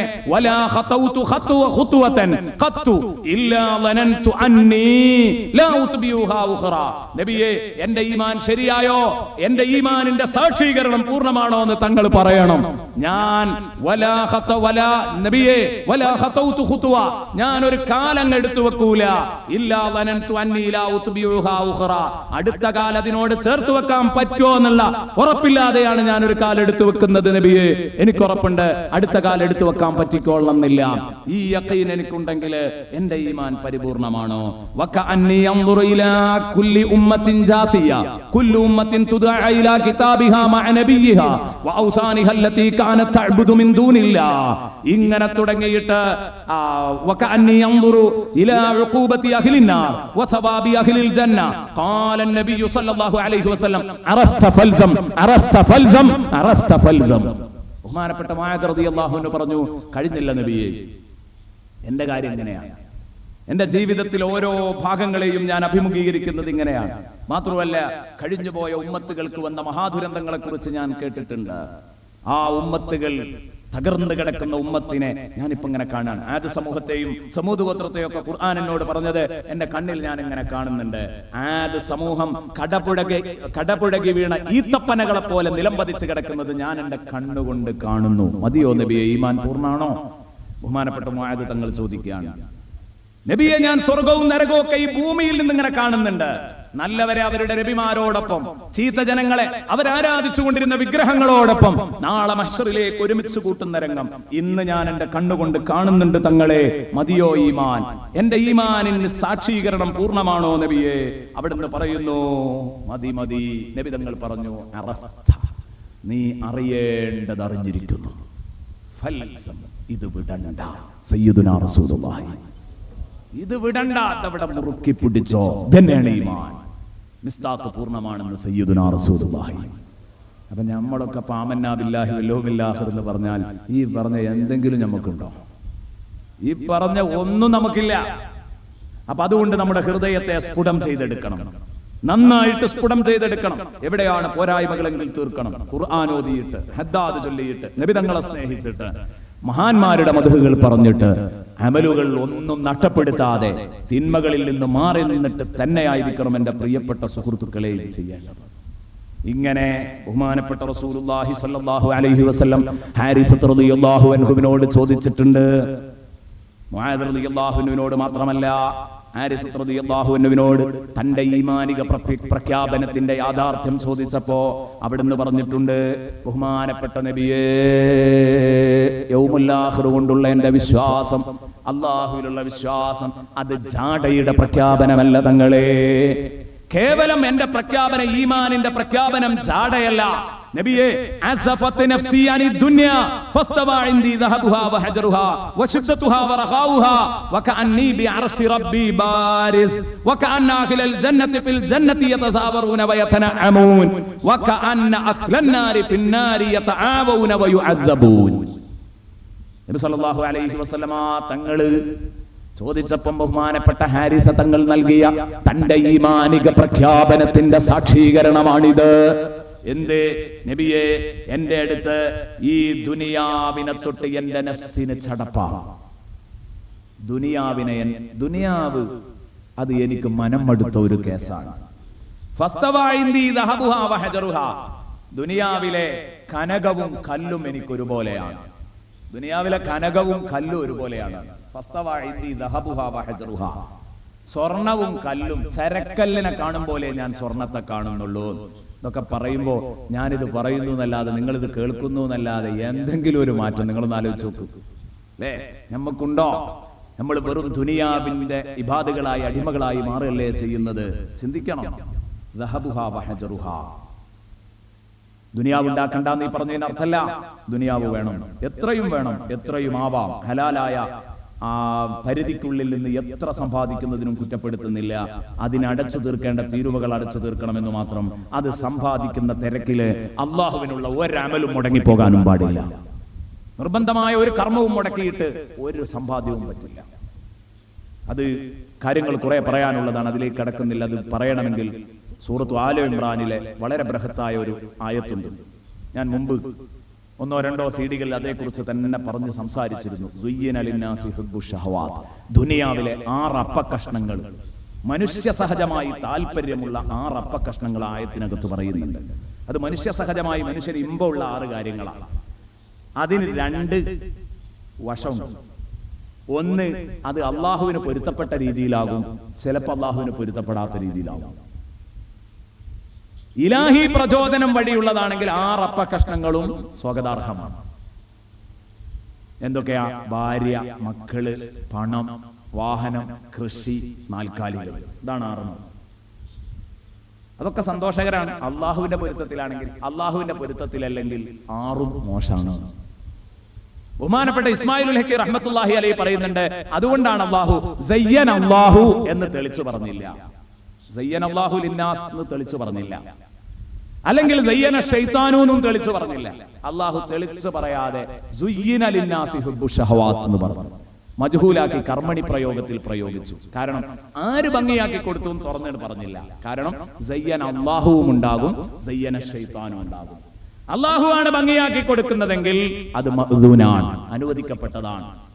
പിശാചാണ് ഭംഗിയാക്കി കൊടുത്തതെങ്കിലോ അത് ഗൈറു മഅ്ദൂനാണ്, അനുവദിക്കപ്പെടാത്തതുമാണ്. അപ്പൊ അതിനൊക്കെ 6 വശങ്ങൾ, ഓരോന്നിനും 2 വശങ്ങൾ പറയണം 6 എണ്ണത്തിന്. അത് പറയാനൊന്നും ഇപ്പൊ നമ്മുടെ സദസ്സ് വിശാലല്ല. അതുകൊണ്ട് ഞാൻ ആ വിഷയം മാത്രം പറയുന്നുള്ളൂ. തികഞ്ഞ പ്രപഞ്ച ത്യാഗമുണ്ട് എനിക്ക്. ഇതാണ് ബഹുമാനപ്പെട്ടവർ ഈ പറഞ്ഞത്. ദുനിയാവിലെ വിഷമവും ദുനിയാവിലെ സന്തോഷവും എനിക്ക് കണക്കാം. ദുനിയാവിലെ റാഹത്തുണ്ടായി മശഖത്തുണ്ടായോ എനിക്കൊരുപോലെയാണ്. റാഹത്ത് വരുമ്പോഴായിട്ട് ഞാൻ എന്ത് ചെയ്യൂല? അമിതാഹ്ലാദം കൊള്ളൂല. സന്തോഷം വരുന്ന സമയത്ത് ഒരിക്കലും ആ സന്തോഷത്തിൽ നിഗളിക്കാൻ പാടില്ല. എന്നാലോ വല്ല പരാജയങ്ങളും വന്നെങ്കില്, വല്ല പ്രതിസന്ധികളും വന്നെങ്കില് അവിടെ ഞാൻ പിടുത്തം വിട്ട് ഞാൻ അക്ഷമ കാണിക്കാനും തയ്യാറാവൂല. രണ്ടുമില്ല. അള്ളാഹുവിനെ വെറുക്കൂല ഞാൻ. ശിദ്ദത്ത് തന്നാലും റഹാവ് തന്നാലും സന്തോഷം തന്നാലും സന്താപം തന്നാലും കല്ലായാലും സ്വർണമായാലും എല്ലാം എനിക്ക് കണക്കാണ്. ഈ ദുനിയാവിനെ ഞാൻ അത്ര മൈൻഡ് ചെയ്യുന്നില്ല. നബിയേ, അള്ളാഹുവിന്റെ അർശ് പോലും കാണുന്ന ഒരു അന്തരീക്ഷത്തിലാണ് ഞാനുള്ളത്. ആ അർശിന്റെ അടുത്തെത്തിയ ഒരു അവസ്ഥ എനിക്കുണ്ട്.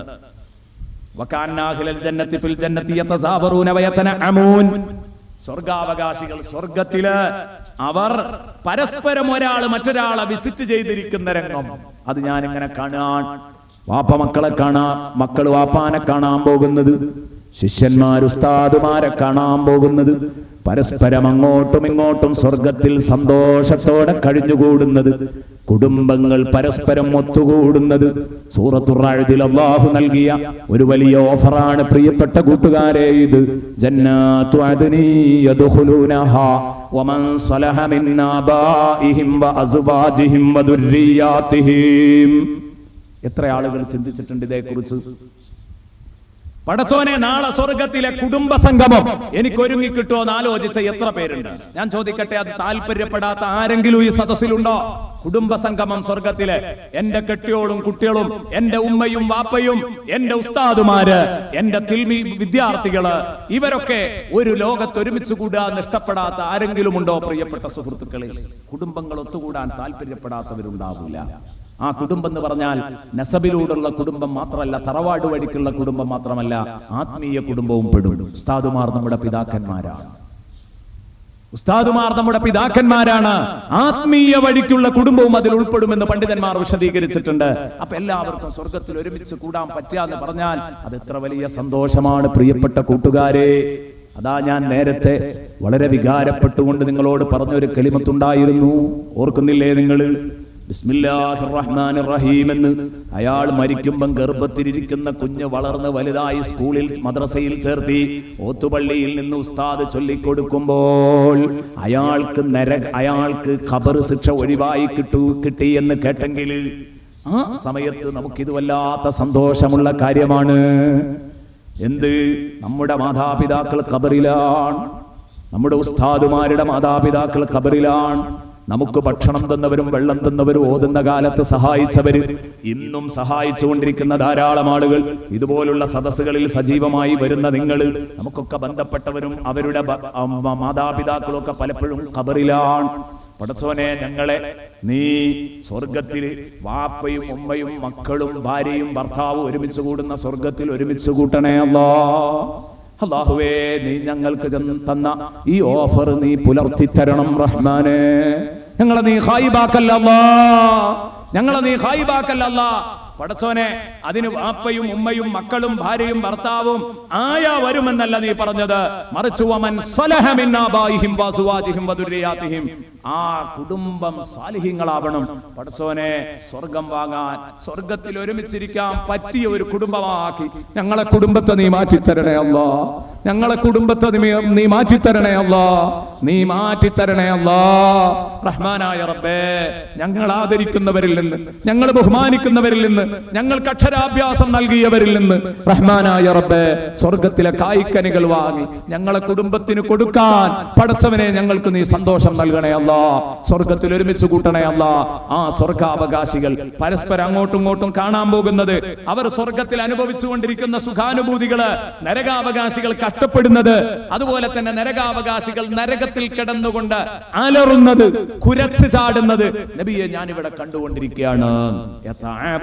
അവർ കുരച്ച് ചാടുന്നത്, നരകത്തിലെ പട്ടികൾ കുരച്ച് ചാടുന്നത് ഞാനിപ്പോ കാണുന്നു നബിയെ, എന്റെ കണ്ണുകൊണ്ട് കാണുന്നു. അവർ അദാബ് അനുഭവിക്കുന്നത് ഞാൻ കാണുന്നു നബിയെ, ആ അലറുന്ന നരകാവകാശികളെ ഞാൻ കാണുന്നുണ്ട് എന്ന് പറഞ്ഞാൽ അതൊക്കെ കണ്ട ഒരു പ്രതീതി. ഹഖ്ഖുൽ യഖീനിന്റെ ഘട്ടത്തിലേക്ക് എന്റെ ഈമാൻ നീങ്ങിയിരിക്കുകയാണ്. ഈമാനിന് 3 സ്റ്റെപ്പ് ഉണ്ട്: ഇൽമുൽ യഖീൻ, ഐനുൽ യഖീൻ, ഹഖ്ഖുൽ യഖീൻ. ഈ 3ാമത്തെ പവറിലെത്തിയിരിക്കുന്നു എന്നാണ് ഈ പറഞ്ഞ വിശദീകരണത്തിന്റെ അർത്ഥം. 3ാം പവറിലെത്തിയിരിക്കുന്നു. ഇൽമുൽ യഖീൻ, ഐനുൽ യഖീൻ, ഹഖ്ഖുൽ യഖീൻ, ഇങ്ങനെ 3 യഖീനാ ഖുർആൻ പറഞ്ഞത്. യഖീൻ എന്ന് പറഞ്ഞാൽ എന്താ? ഉറപ്പ്, വിശ്വാസാകുക, ഉറപ്പാകുക. ഈ ഉറപ്പാകുക എന്ന് പറഞ്ഞതിന് 3 സ്റ്റെപ്പ് ഉണ്ട്. ഏതാ ഈ 3 സ്റ്റെപ്പ്? ഒന്ന് ഇൽമുൽ യഖീൻ, മറ്റൊന്ന് ഐനുൽ യഖീൻ, മറ്റൊന്ന് ഹഖ്ഖുൽ യഖീൻ. എന്താണ് ഈ 3 യഖീനിന്റെയും വ്യത്യാസം? ബഹുമാനപ്പെട്ട പണ്ഡിതന്മാർ മുഫസ്സിറുകൾ വിശദീകരിക്കുന്നത് കാണാം. ഇമാം സ്വാദി റളിയല്ലാഹു അൻഹു ഒരിടത്ത് ഇത് വിശദീകരിച്ചിട്ടുണ്ട്. ഖുർആനിൽ 2 സ്ഥലത്തായിട്ടാണ് 3 യഖീനുകളും കൂടെ പറഞ്ഞത്. സൂറത്തു തകാസുറിൽ 2 യഖീൻ ഒരുമിച്ച് പറഞ്ഞു. പിന്നീട് മറ്റൊന്ന് അല്ലാഹു തആല പറയുന്നത് സൂറത്തുൽ വാഖിയയുടെ അവസാന ഭാഗത്ത് ഹഖ്ഖുൽ യഖീൻ പറഞ്ഞു. എന്താണ് ഇത് 3ഉം തമ്മിലുള്ള വ്യത്യാസം? ഇൽമുൽ യഖീൻ എന്ന് പറഞ്ഞാൽ ഇൽമിന്റെ അടിസ്ഥാനത്തിൽ കിട്ടുന്ന ഉറപ്പിനാണ് ഇൽമുൽ യഖീൻ എന്ന് പറയാം. ഒരു വിവരത്തിന്റെ അടിസ്ഥാനത്തിൽ കിട്ടുന്ന ഉറപ്പ്. ആരോ പറഞ്ഞു, ആരോ എഴുതി വെച്ചത് കണ്ടു, വായിച്ചോ കേട്ടോ നാം അറിഞ്ഞതിന്റെ അടിസ്ഥാനത്തിൽ കിട്ടിയ ഉറപ്പിനാണ് എന്ത് പറയാ? ഇൽമുൽ യഖീൻ. കണ്ടിട്ടില്ല, അനുഭവിച്ചിട്ടില്ല. ഇൽമുൽ യഖീൻ. ശരിക്കത് പറയേണ്ടത് യഖീനുൽ ഇൽമ് എന്നാണ്, യഖീനുൽ ഐൻ എന്നാണ്, യഖീനുൽ ഹഖ് എന്നാണ് ശരിക്ക് പറയേണ്ടത്. പക്ഷേ ആ പറയേണ്ടതിനെ തന്നെ ഒന്ന് കോലം മാറ്റിയിട്ട് യഖീനുൽ ഇൽമി എന്ന് പറയേണ്ടതിനെ ഇൽമുൽ യഖീൻ എന്ന് ഇവിടെ ശേഷമുള്ളതിനെ മുന്നോട്ടും മുമ്പിലുള്ളതിനെ പിന്നോട്ടും വെച്ച് കഴിഞ്ഞാൽ അതിലൊരു പ്രത്യേക ഭാഷാ സൗന്ദര്യം വരുന്നുണ്ട് സാഹിത്യത്തിൽ, അറബി സാഹിത്യത്തിൽ. അതിന് അറബി ഭാഷാ പണ്ഡിതന്മാർ അറബി ഭാഷയുടെ സാഹിത്യത്തിന്റെ സൗന്ദര്യം വിവരിക്കുന്ന ഇൽമുൽ മആനിയുടെ പണ്ഡിതന്മാർ പറയുന്നു, ആ ഖൽബില് തിരിച്ചും മറിച്ചും വെക്കുന്നതിലെ ഒരു സൗന്ദര്യം ഉണ്ടാകും. അതാണ് അവിടെ കാണുന്നത്. അപ്പൊ ഇൽമുൽ യഖീൻ എന്ന് പറഞ്ഞാൽ വിവരത്തിന്റെ അടിസ്ഥാനത്തിൽ കിട്ടിയ ഉറപ്പ്. ഐനുൽ യഖീൻ എന്ന് പറഞ്ഞാലോ യഖീനുൽ ഐൻ, കണ്ണുകൊണ്ട് കണ്ടൊരു കാര്യം ബോധ്യപ്പെടുക. അപ്പോഴും സംശയത്തിന് പഴുതുണ്ടാവും. കണ്ണുകൊണ്ട് കണ്ടാലും അവിടെ ഉറപ്പാവില്ല. ഹഖ്ഖുൽ യഖീൻ എന്ന് പറഞ്ഞാലോ ഹഖ്ഖുൽ യഖീൻ, അനുഭവിച്ചങ്ങ് ഉറപ്പാകുക. ഇതിനാണ് ഹഖ്ഖുൽ യഖീൻ എന്ന് പറയാം. അനുഭവത്തിന്റെ അടിസ്ഥാനത്തിൽ വരുന്ന ഉറപ്പ്. അത് പിന്നെ നിഷേധിക്കൂല. അതിൽ നിഷേധത്തിന്റെ ഒരു ചെറിയ പഴുതുപോലും അതിൽ പിന്നെ ഉണ്ടാവില്ല.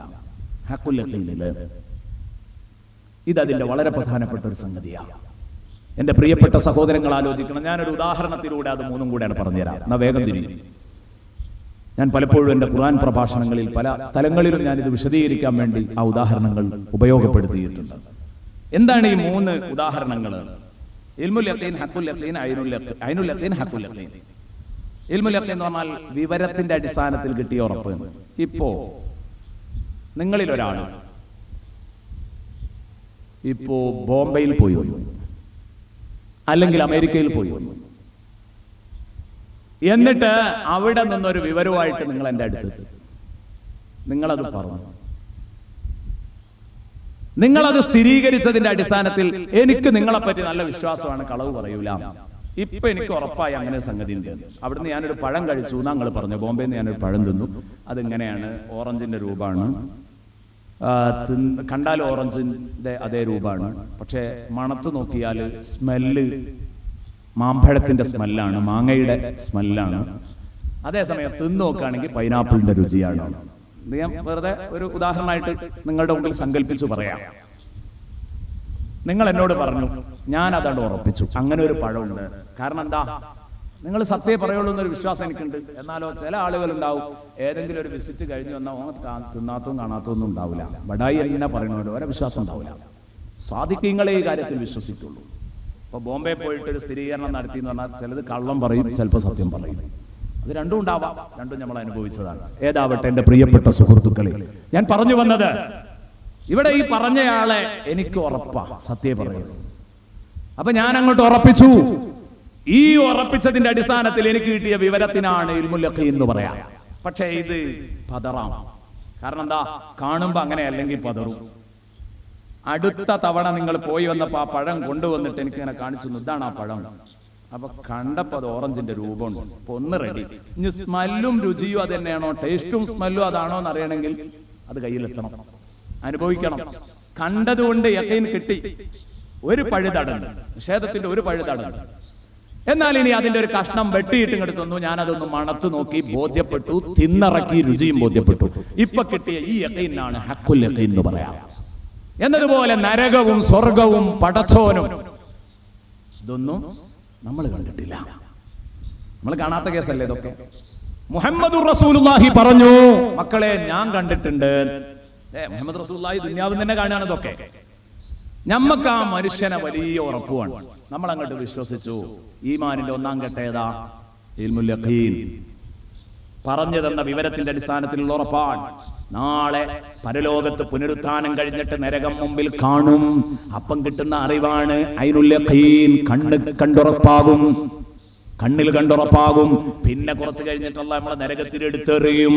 അങ്ങനെ നരകത്തിൽ എറിയാൻ എന്റെ പ്രിയപ്പെട്ട കൂട്ടുകാരെ, ആ ദുര്യോഗം അള്ളാഹു നമ്മളെ തൊട്ട് കാക്കട്ടെ. ഉണ്ടെങ്കിൽ ആ നരകത്തിൽ കിടന്ന് കത്തി ചാമ്പലാകുമ്പോ ബോധ്യപ്പെടും, അന്ന് കേട്ടിരുന്ന വയതൊക്കെ ശരിയാണ്.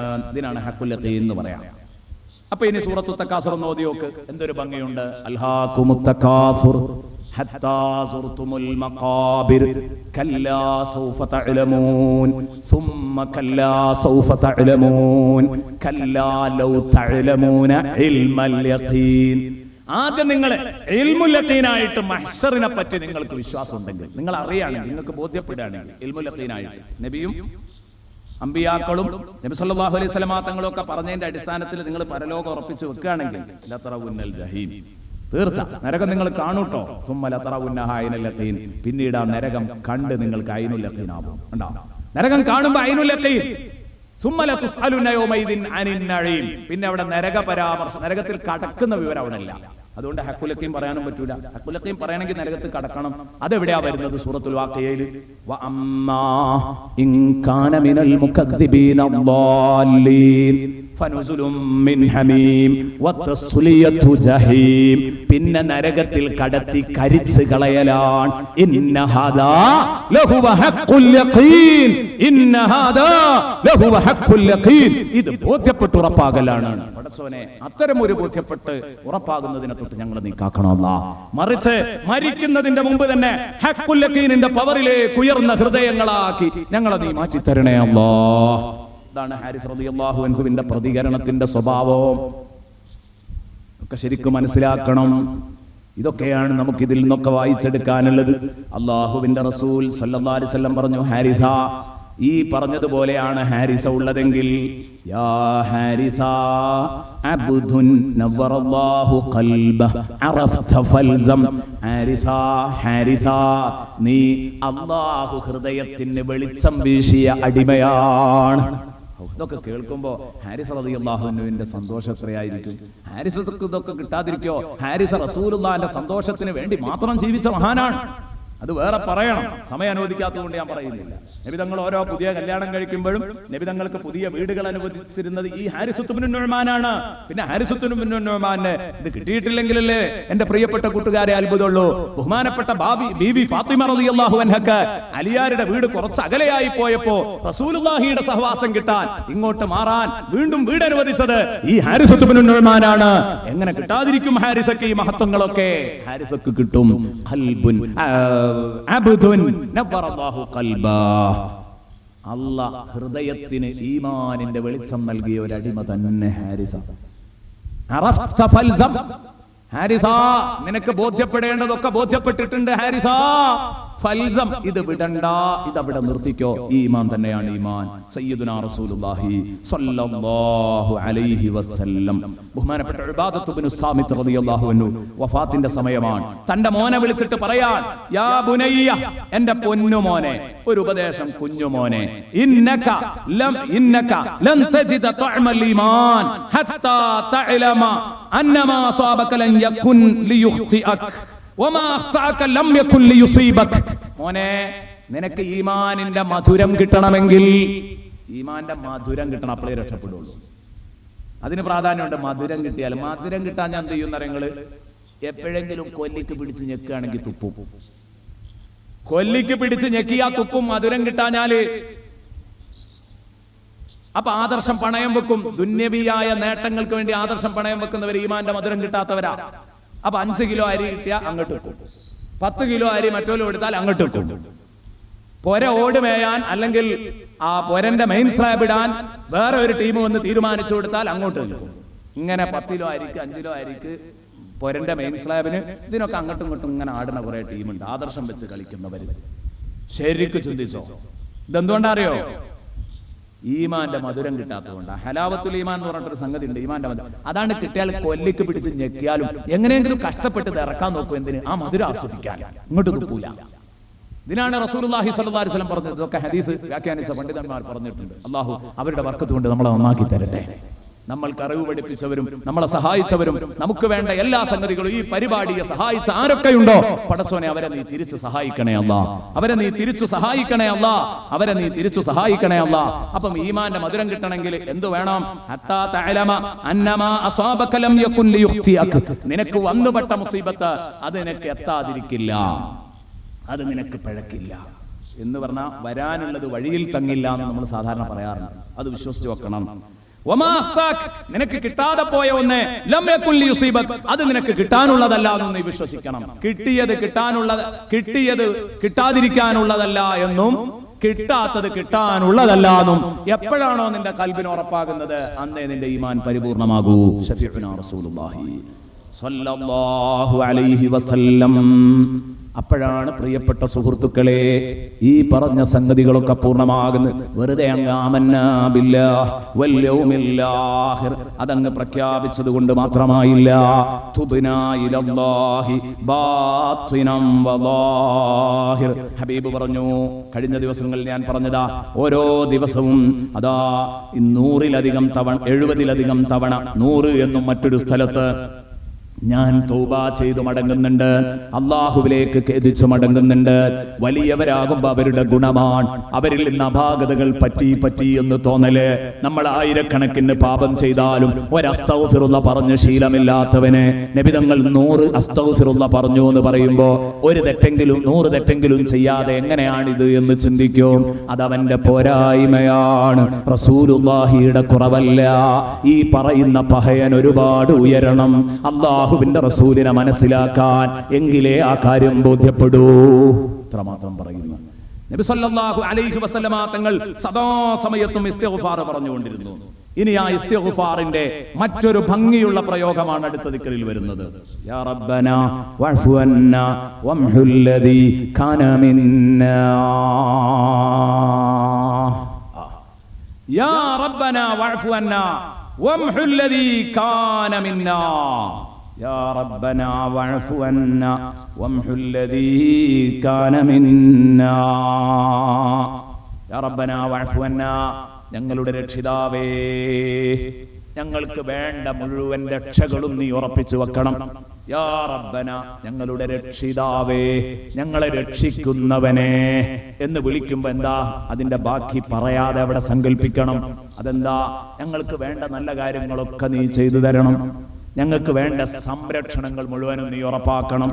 പടച്ചോനെ, ഞങ്ങൾക്ക് വേണ്ടതൊക്കെ റുബൂബിയ്യത്തിന്റെ ഭാഗമായി, സംരക്ഷണത്തിന്റെ ഭാഗമായി, പരിപാലനത്തിന്റെ ഭാഗമായി ഞങ്ങൾക്ക് എന്തൊക്കെ നീ തരാൻ കരുതിയിട്ടുണ്ടോ അതൊക്കെ തരണം. യാ റബ്ബനാ വഅഫു അന്നാ, ഞങ്ങളെ തൊട്ട് നീ മാപ്പും നൽകണം അല്ലാഹ്. അതുകൊണ്ടാണ് യാ റബ്ബനാ വഅഫു അന്നാ എന്ന ആ വാവ ഇവിടെ വന്നത്. അതുകൊണ്ടാ യാ റബ്ബനാ എന്ന് പറഞ്ഞെടുത്തൊന്ന് സങ്കല്പിക്കണം. യാ റബ്ബന വഅഫു അന്നാ, പടച്ചവനെ ഞങ്ങൾക്ക് വേണ്ട മുഴുവൻ ഗുണങ്ങളും നീ ചെയ്തു തരണം.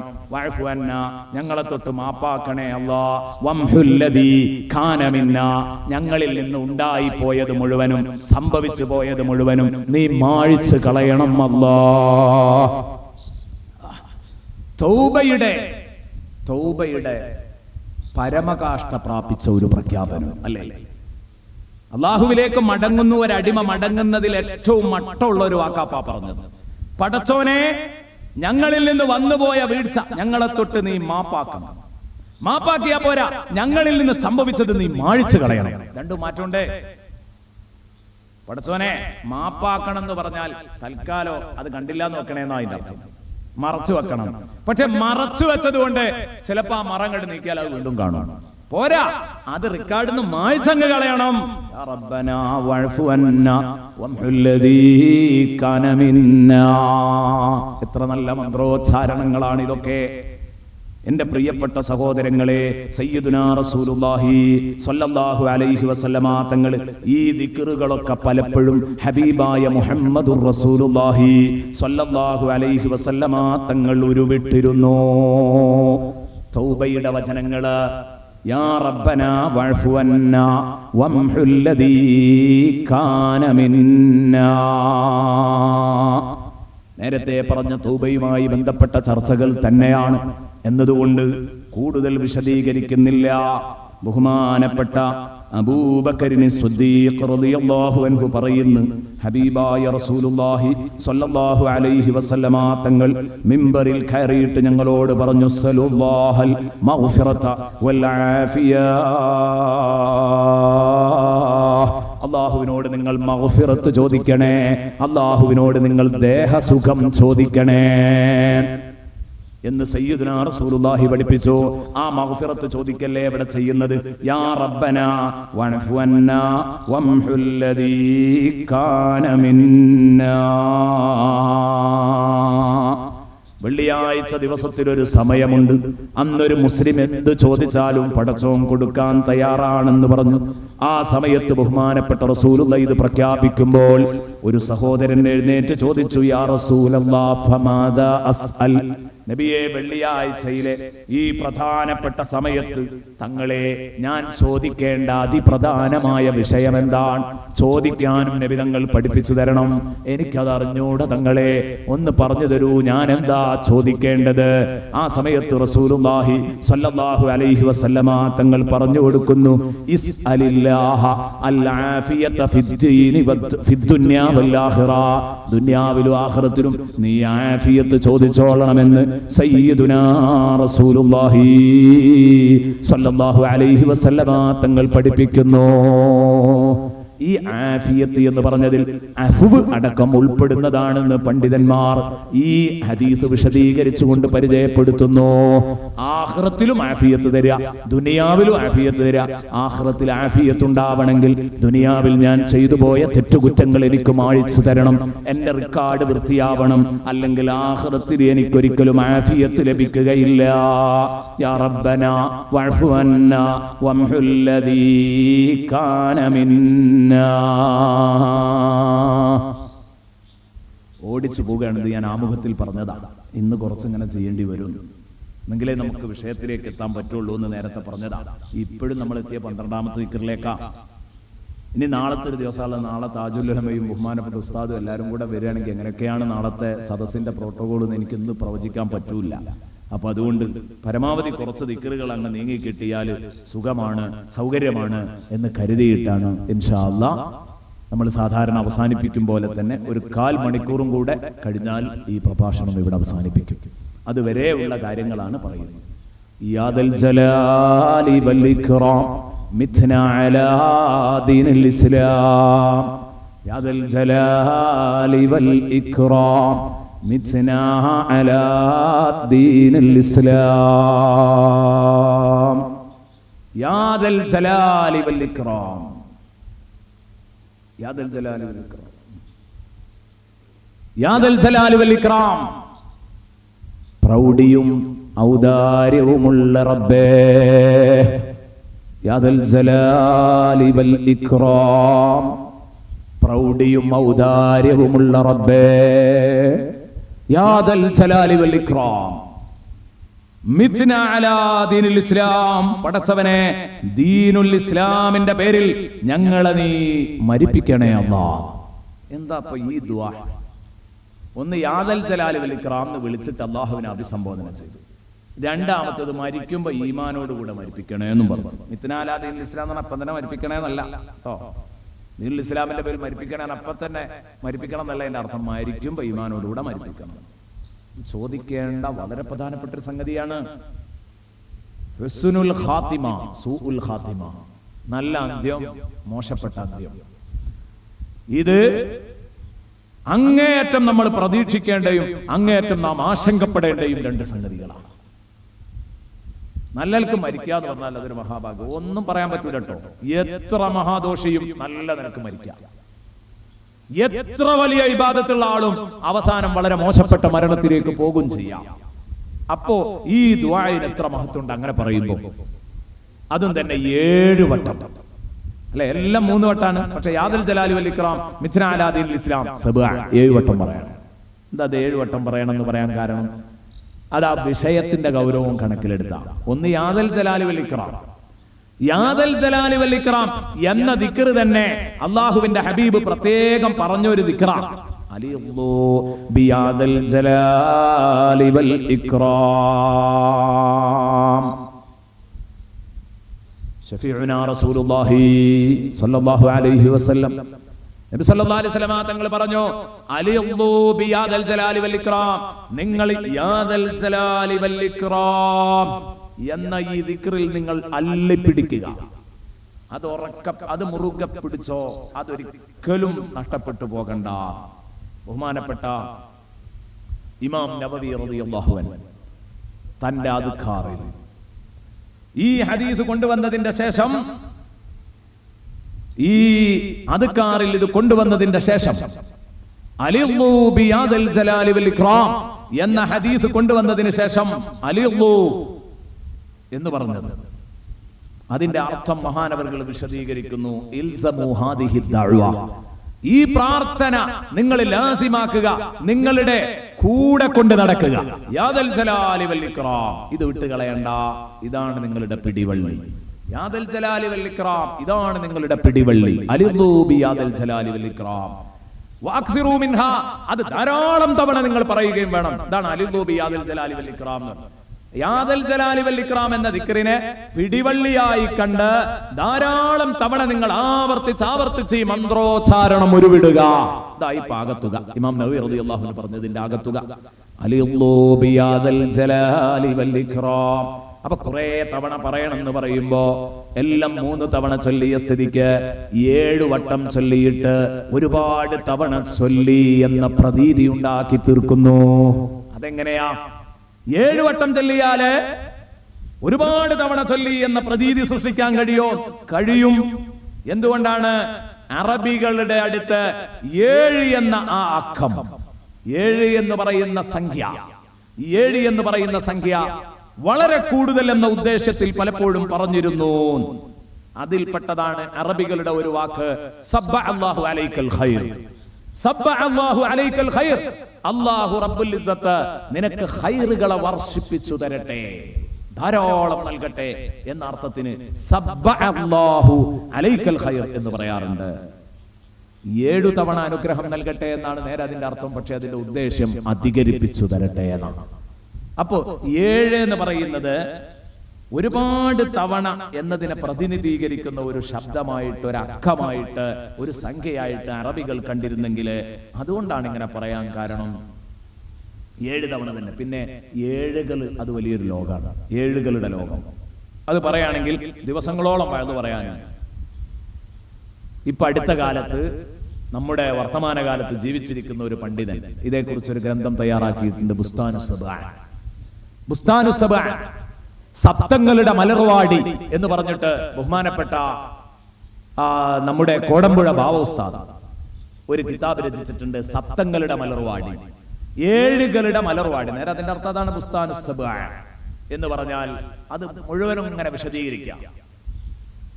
7 കൊണ്ട് തുടങ്ങിയ കുറെ സംഗതികൾ, എല്ലാ സംഗതികളും 7ൽ അവസാനിക്കുന്ന കുറെ സംഗതികളുണ്ട്. അതിലിങ്ങനെ എണ്ണി പറയുന്നു. അതാ ഞാൻ പറഞ്ഞത്, അത് പറയാനൊരുങ്ങിയാൽ കുറെ പറയണം. ബാങ്ക് കൊടുക്കുന്നവന്റെ ബാങ്കിന്റെ ഷർത്തുകൾ 7, ഇങ്ങനെ തുടങ്ങിയിട്ട് ഒരുപാട് സംഗതികൾ 7ആയിട്ട് അതിൽ എണ്ണിയതായിട്ട് നമുക്ക് കാണാം. നരകത്തിന്റെ തട്ട് 7, എന്നാ സ്വർഗത്തിൻ്റെത് 8ആണ്. കാരണം എന്താണ്? അള്ളാഹുവിന്റെ റഹ്മത്ത്, അള്ളാഹുവിന്റെ ഗളബിനേക്കാൾ ഒരു പടി എപ്പോഴും മുമ്പിൽ നിൽക്കണം. അതുകൊണ്ട് സ്വർഗത്തിന്റെ വാതിൽ 8, അതേസമയം നരകം 7. ഇങ്ങനെ ഓരോന്നും ഇങ്ങനെ വേർതിരിച്ചിട്ട് പറഞ്ഞത് കാണാം. അപ്പൊ 7ആയിട്ട് ബന്ധപ്പെട്ട് കുറെ ചർച്ചകളുണ്ട്. ഒരു കിതാബ് മുഴുവൻ അദ്ദേഹം രചിച്ചതിന് വേണ്ടിയാണ്. അതിലേക്ക് കടന്നു വന്നാൽ നമ്മുടെ സമയം ആ വഴിക്ക് പോകും. അതുകൊണ്ട് ഞാൻ ഇപ്പൊ പറയുന്നത് ഈ 7 വട്ടം, ഒരുപാട് വട്ടം എന്നതിനെ പ്രതിനിധാനം ചെയ്യുന്ന 7 എന്ന സംഖ്യ കൊണ്ട് ഈ യാദൽ ജലാലി വൽ ഇക്റാം മിത്ന അലാ ദീനുൽ ഇസ്ലാം എന്ന ദിക്റിനെ ക്രമീകരിച്ചത് എന്തുകൊണ്ടാണ്? അത് ഒന്ന് ചോദിക്കുന്ന വിഷയം ഹുസ്നുൽ ഖാത്തിമത്താണ്, ഈമാൻ കിട്ടി മരിപ്പിക്കണേന്നാണ്. ഒന്ന് ചോദിക്കപ്പെടുന്ന കാര്യത്തിന്റെ ഗൗരവം ആലോചിച്ചിട്ട്, മറ്റൊന്ന് വിളിക്കുന്നത് യാദൽ ജലാലി വൽ ഇക്റാം എന്നാണ്. അത് കുറെ വട്ടം വിളിക്കണമെന്ന് സയ്യിദുനാ റസൂലുള്ളാഹി പഠിപ്പിച്ചതാണ്. കണ്ടില്ലേ നിങ്ങൾ? എല്ലാവർക്കും അറിയാലോ. എന്താ?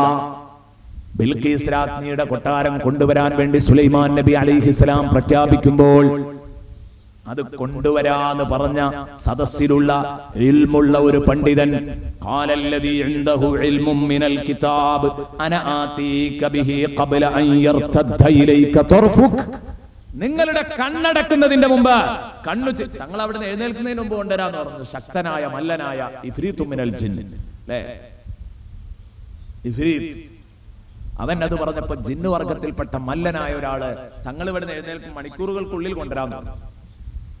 അപ്പോ മനുഷ്യ വിഭാഗത്തിൽപ്പെട്ട ഒരാള് അള്ളാഹുവിന്റെ ഇൽമു പഠിച്ച വളരെ മഹാനായ ഒരു വലിയ എഴുന്നേറ്റിട്ട് പറഞ്ഞു, തങ്ങൾ കണ്ണ് ഇമ വെട്ടി എഴുന്നേൽക്കുന്നതിനും ചിമ്മി എഴുന്നേൽക്കുന്നതിന് മുമ്പ് കൊണ്ടിരുന്നതാണ്. ഈ പറഞ്ഞയാള് അയാള് എന്തായിരുന്നു ഇതിന് കാണിച്ചിരുന്ന വിദ്യ?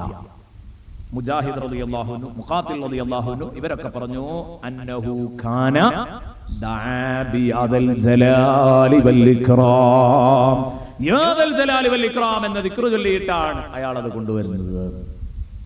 ഞൊടിയിട കൊണ്ട് അവിടെ ഹാജരാക്കിയത് യാദൽ ജലാലി വൽ ഇക്റാമിന്റെ മഹത്വമായിട്ട് നമുക്ക് പറയാൻ പറ്റുന്ന ഒരു സംഭവമാണ്.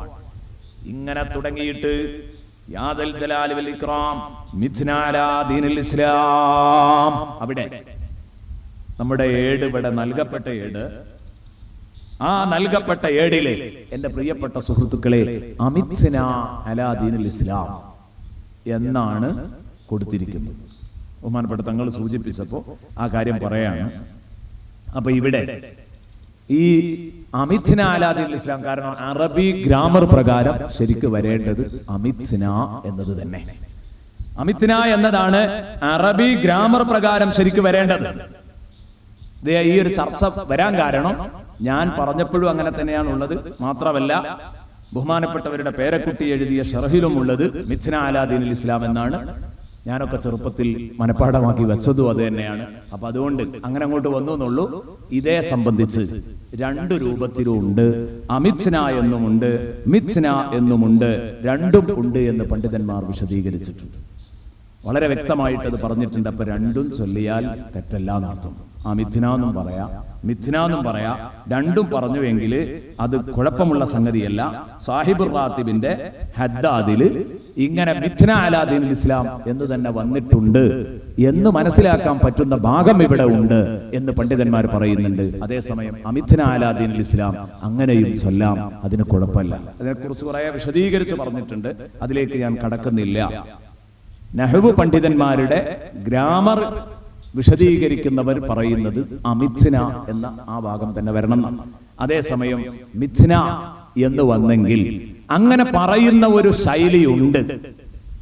അത് അംഗീകരിക്കപ്പെട്ട ഒരു ഗ്രാമറിക്കൽ തിയറി അല്ല, തത്വമല്ല എന്ന കാരണം കൊണ്ടാണ് പലരും അമിഥ്ന എന്ന് ചൊല്ലി വന്നത്. ഒരു പക്ഷേ സാഹിബുർ റാത്തിബ് അബ്ദുല്ലാഹിൽ ഹദ്ദാദ് തങ്ങളെ ആ ഭാഷ വളരെ വിദൂരമായ ഒരു ഭാഷയാണെങ്കിലും ആ ഭാഷ പിടിച്ചിട്ടായിരിക്കാം ചൊല്ലിയത്. അതുകൊണ്ടായിരിക്കാം ബഹുമാനപ്പെട്ടവരുടേത് മിഥ്ന എന്ന് വരാൻ കാരണം. അതുകൊണ്ട് അത് തന്നെ ഏറ്റു ചൊല്ലുക എന്ന നിലക്ക് മിഥ്ന അലാ ദീനിൽ ഇസ്ലാം എന്നും ചൊല്ല, അല്ലെങ്കിൽ അമിഥ്ന എന്നും പറയാ. രണ്ട് പറഞ്ഞാലും അർത്ഥം ഞങ്ങളെ മരിപ്പിക്കണേ എന്നാണ്. അമിഥ്ന അലാ ദീനിൽ ഇസ്ലാം യാദൽ ജലാലി വൽ ഇക്റാം, അമിഥ്ന അലാ ദീനിൽ ഇസ്ലാം, അല്ലെങ്കിൽ മിഥ്ന അലാ ദീനിൽ ഇസ്ലാം. ദീനുൽ ഇസ്ലാമിന്റെ പേരിൽ ഞങ്ങളെ നീ മരിപ്പിക്കണേ അല്ലാഹ്. അപ്പൊ ഈ ദിക്റിന് വളരെ മഹത്വമുണ്ട്, വളരെ ബഹുമാനമുള്ള സംഗതിയാണ്. ആ ബഹുമാനമുള്ള സംഗതിയാണ് എന്നതുകൊണ്ടാണ് ഇത് 7 തവണ പ്രത്യേകിച്ച് ഓർമ്മപ്പെടുത്താൻ കാരണം.